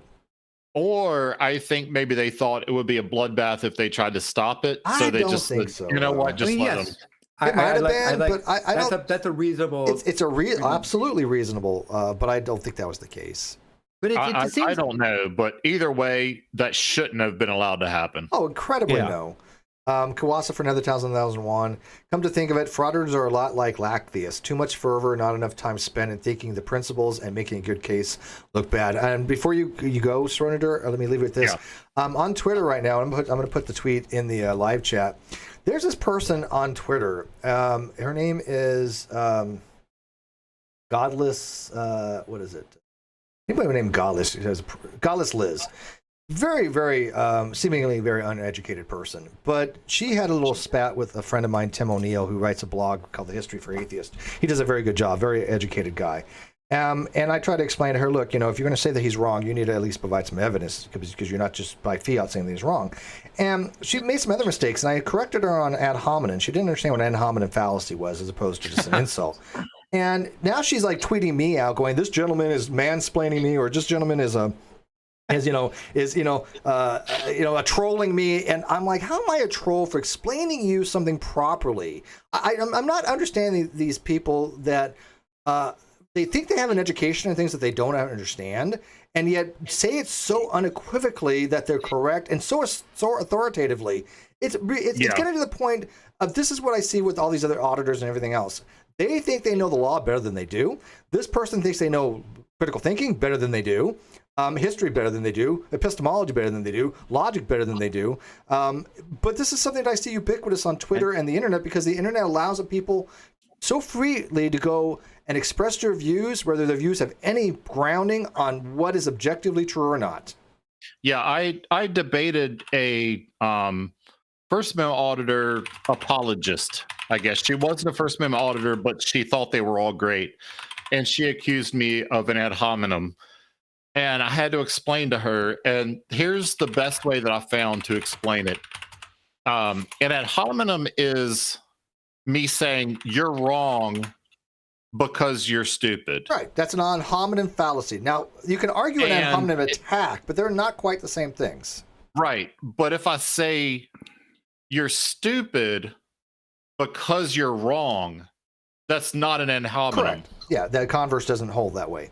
Right, and that's the best way I've found to explain that. That's perfect. If somebody says, look, that's an ad hominem attack, okay, I'm going to let it slide a little bit. But if they say ad hominem refers to the fallacy, and the fallacious nature of an ad hominem fallacy is that you're wrong because you're stupid, or something like that. But if I say you're wrong, here's all the reasons why you're wrong, and you know what, you're an idiot, that's not an ad hominem fallacy. Right. But as I say, Steve, I would say for those that whole auditor stuff and the person that you ran into, I think, again, the quote from Wolfgang von Goethe is quite appropriate, that there is nothing more frightening than ignorance in action. Yeah, absolutely. Oh, yeah. And there you go. And before he leaves, Landon, what is it you tell people about when it comes to me if they're going to argue facts? Don't argue facts. You will not only be wrong, but you'll annoy Steve. Yeah, exactly. Because this stuff is demonstrable, and everybody's been. And by the way, like Lord Bryan has been telling her the same thing. Lauren Bryan is, a Diaz friend. He's on Twitter. People are going to ask her, what is Steve's wrong on? What is O'Neill wrong on? So she's just throwing things out there wrong. However, is that if you demonstrate to Steve that he's wrong, he will not only admit it, but be grateful and be appreciative. Yes, I'm like, this is what I was telling Schrödinger before I went on air. I said, I don't understand this mentality. Somebody in one of the Facebook groups says, if you show Steve wrong, he blocks you. And that's the antithesis. I will promote you. I will have you on my channel. And there have been times where some of my logical arguments, I had one in Facebook the other day. I even tweeted it out right afterwards. I think there might be a problem with this. I might have goofed. If people can show me that I goofed on something, I fix it because that shores up the argument. All right, let me so one thing that you do real fast. Yeah, go ahead, please. Oh yeah. Well, just on that that one point about being wrong, I held an entire live stream because I put out a video, and the response to it was, "You're wrong. You're wrong. You're wrong. You're wrong." And I went back and I looked at it and I was like, hold on, maybe I'm wrong. And it was, I was saying, yeah, this guy should have been arrested. And when I looked back at it, I was like, maybe he shouldn't.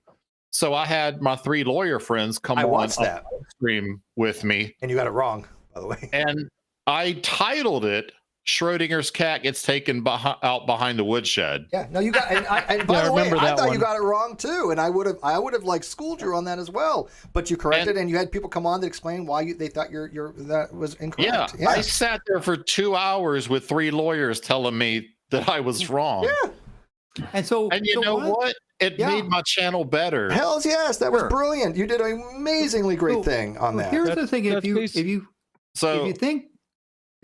think Steve is wrong, start by asking a question, saying, "Steve, what about this? Am I correct in thinking da da da da da da?" And ask. Start from not from the thing of saying, "Steve, you're wrong," but say, "What about this? Isn't division by 0 the operator that has the hole in it, and not multiplication?" And you ask him a question and see if Steve understands, because Steve might realize that he made a mistake and appreciate that. If not, you might learn something, right? Together, maybe both of you are wrong, because one thing that happens when you have a debate is both sides can be wrong. All right, yeah. Let me finish saying goodbye real quick. Please. Oh, thank you. Yeah, go ahead. Thank you again. Yeah. Steve, stay in contact. I'll try to get you on the channel, invite you back. Happy to join anytime. And I don't believe what I'm about to say, but just to piss you off, 0.999 repeating does not equal 1. I will find you. I know where you live. Well, it is true, Schrödinger, because those 2 character strings are not the same. I said I don't believe it. I just want to piss him off by saying it's not true. All right, my friend. Thank you very much. This was fun. All right. Good night, guys. No. Good night.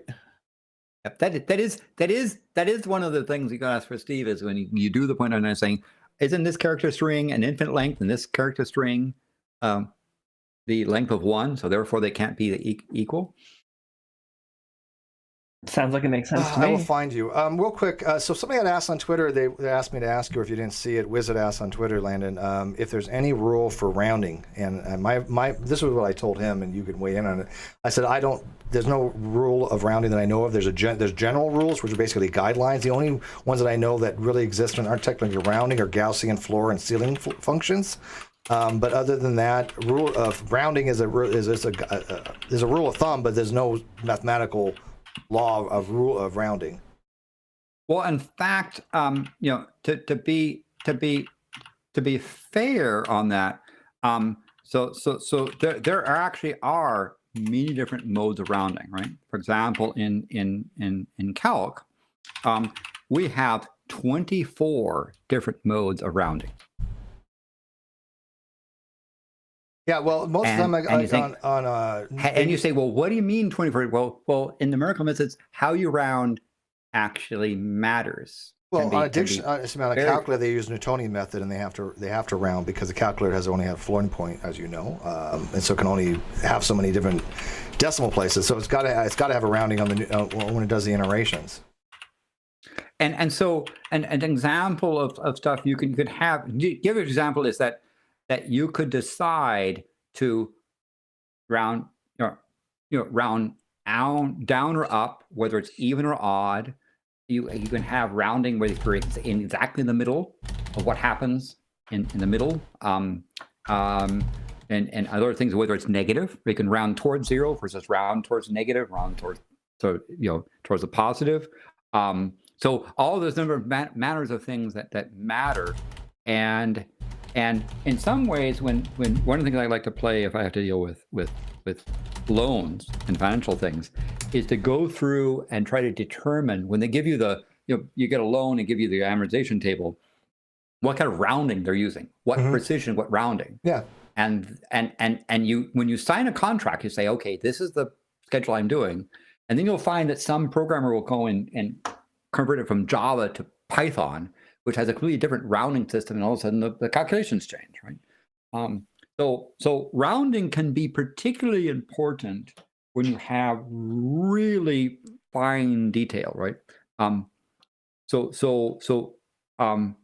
Example, an example is what's the value of a Google's root of a Google minus 1? Right? Calculate that to 10 decimal places. Rounding will be important when if you do it properly. So talk about Google being 10 to the 100th power. So you take 10 to the 100th power to the root of 10 to the 100th power. You're going to give a value near 1, subtract 1, and give me the first 10 digits. I have no idea. Do that calculation, and you'll find that rounding is actually going to be quite important for you and how you do the calculation. Yeah. So go and look at calc. That's one of the things I helped co-develop, and it goes through has extraordinary levels of how you do the rounding. Again, do you round up or down? Do you round to the nearest even or odd? Do you round to the negative or to the infinity? Is there a fundamental rule? I would say no. Then no. It is a convention. Convention. Yeah. Right. To say round is not sufficient. Well, he tagged you on Twitter if you want to answer it later. So. Yeah. So, because you sit there and say, if you're rounding 1.5, what do you round 1.5 to? If you're rounding, first of all, rounding to the nearest what? Yeah. The nearest 10? Let's say the nearest integer. Well, that's why you have a Gaussian floor function or ceiling function, because that makes it easier. And the floor function would be 1 and the ceiling function would be 2.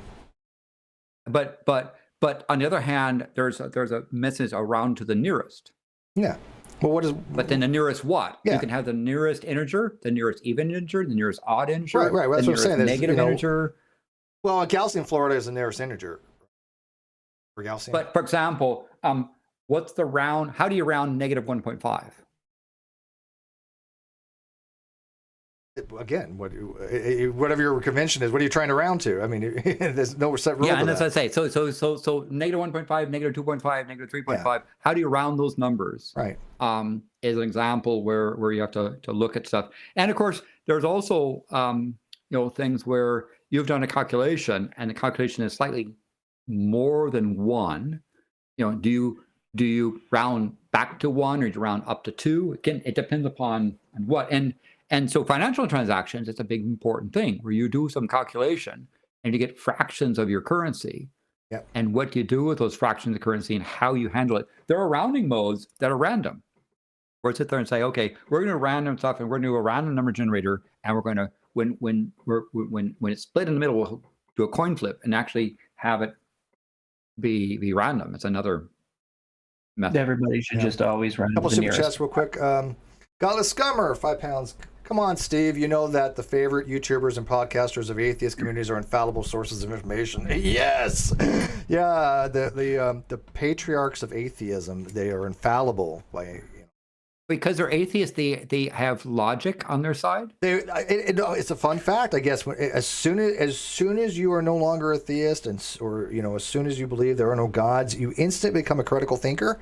You know everything there is to know about logic and reason, and you understand fallacies better than anybody on the planet. It's amazing how that works. It's like instant genius. Kawasa 5001. Well, Steve's fashion sense is definitely wrong. This is a nice shirt today, dude. I don't know what you're talking about, Kawasa.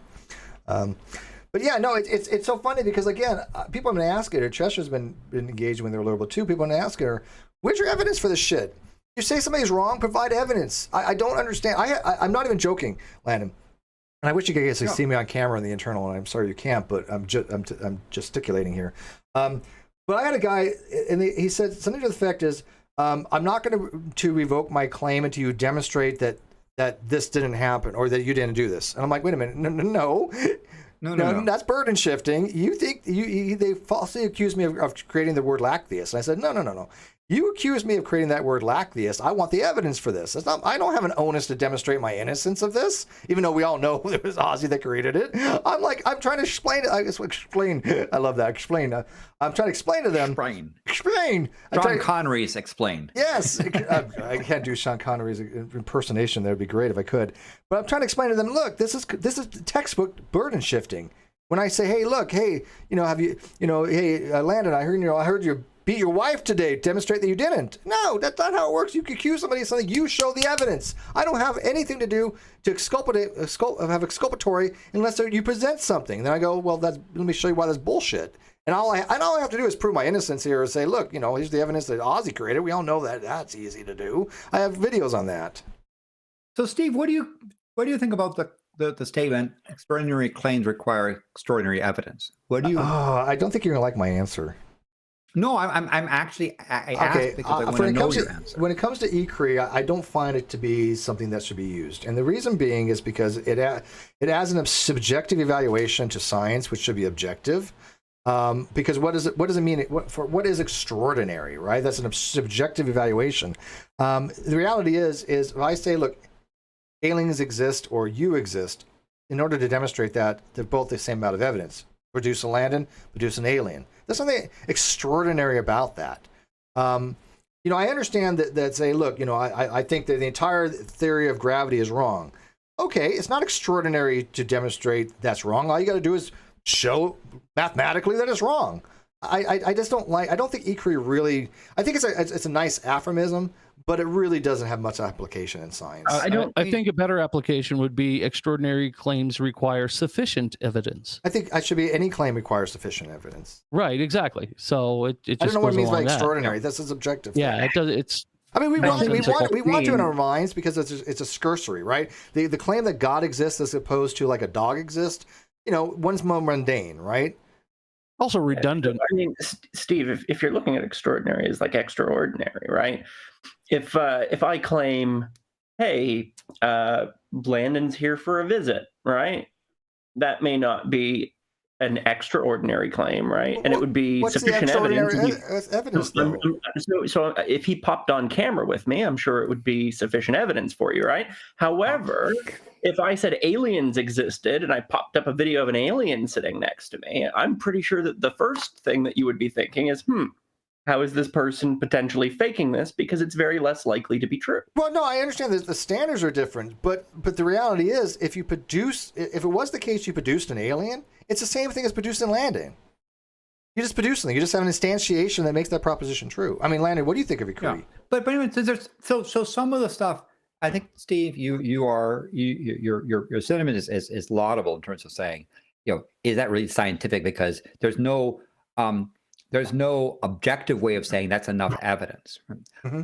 On the other hand, take for example the situation of the observed muon wobble that is resulting in people writing these science articles saying, the fundamental physics is wrong. A fifth force is required to postulate all this sort of stuff. And you look at what the people are making claim is that they're saying muons are doing odd things that we don't expect. Why? That to me is more credible than saying, physicists have discovered a fifth force. Yeah, right? But we don't know what they're doing, but there's no reason to throw away. But there's no reason to throw away all physics yet. I mean, we all remember when they said, we found neutrinos that go faster than light by 60 nanoseconds, and they realized it was a bad connection, And the people who actually wrote the articles, you read it, saying, we're finding this is what the data says, please explain. And we have not yet found the thing. And people looked at it and said, here, right? And yes. they basically they had, it was clock skew that ended up saying, oh yeah, right? So one of the things I see in looking at judging whether a report is credible is did the first thing that they do is run to the press to get notoriety? Or do they publish? Yes, or did they publish? And did they publish saying we don't understand this? Yes, and that should be the result. We don't know why it's doing this. We're going to be doing more experimentation. You don't publish and say here's what we found. Laws of physics we have are now invalid, or we found evidence of a fifth force, which by the way I don't think there's much evidence for, but I think it's very sensationalized. Also, Steve, the thing about this Schrödinger claims is that there is a lot of evidence showing that there's only 3, muon, lepton families, right? Mm-hmm. And that there's not a fourth. There's and electron, they come and say, neutrino, they discovered a fourth thing. Mu. It's like, well, explain all this stuff that shows why there's only electron. There's neutrino, electron, and tau. The electron, muon, and tau. Yeah. Tau families, right? Yeah.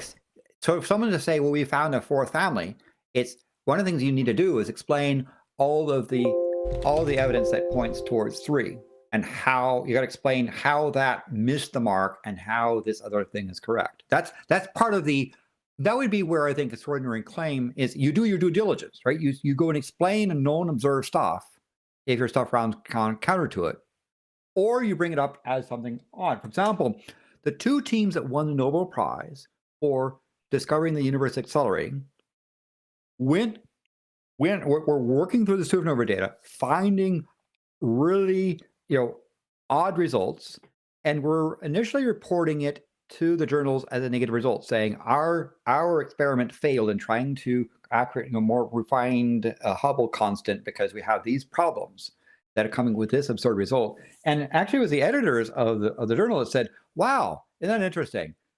2 different teams, one U.S., one in Australia, that had different methods, came up with pretty much the same thing, and therefore, and in fact, the third guy who got the prize, because Nobel Prize can only go up to maximum 3, was the graduate student in Berkeley that had a lot of pressure on advisors who said, "Hey, that's wrong.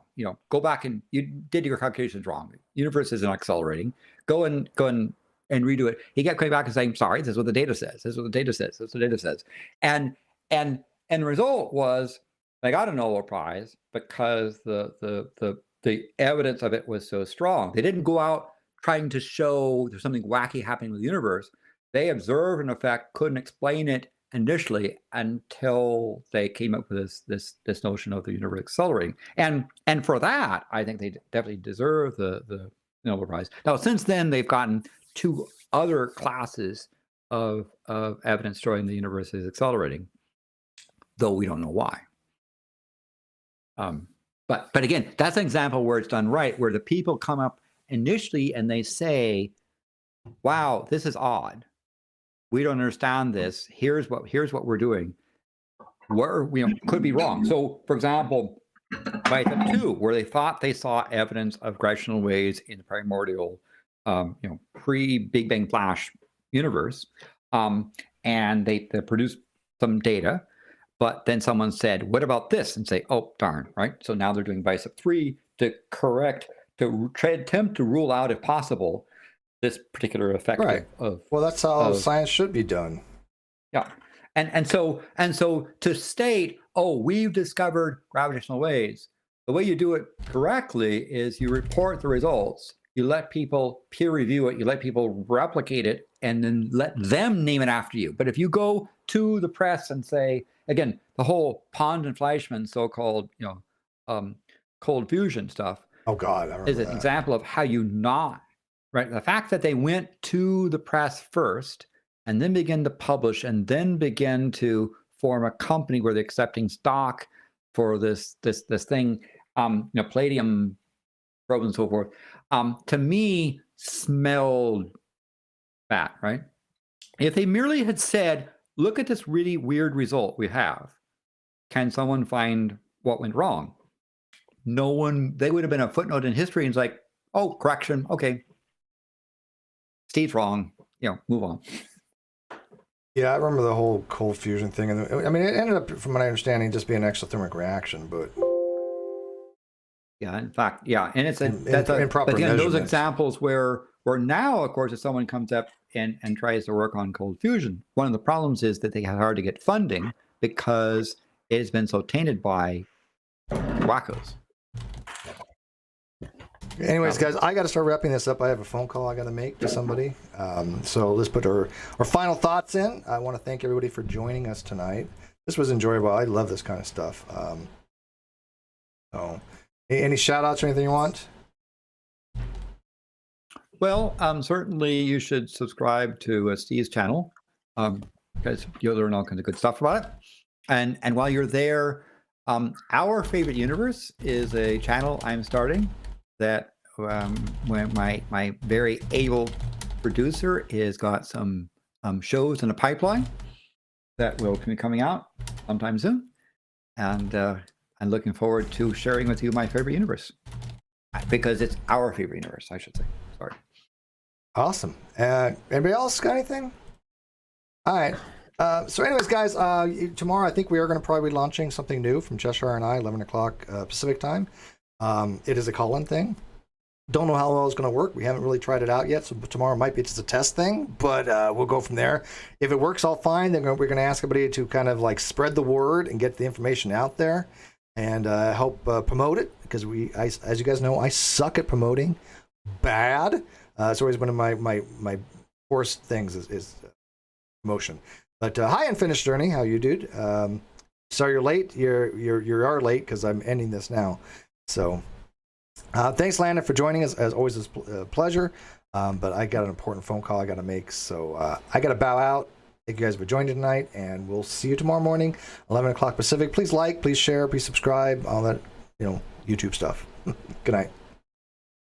Thanks, Steve. Thank you, guys.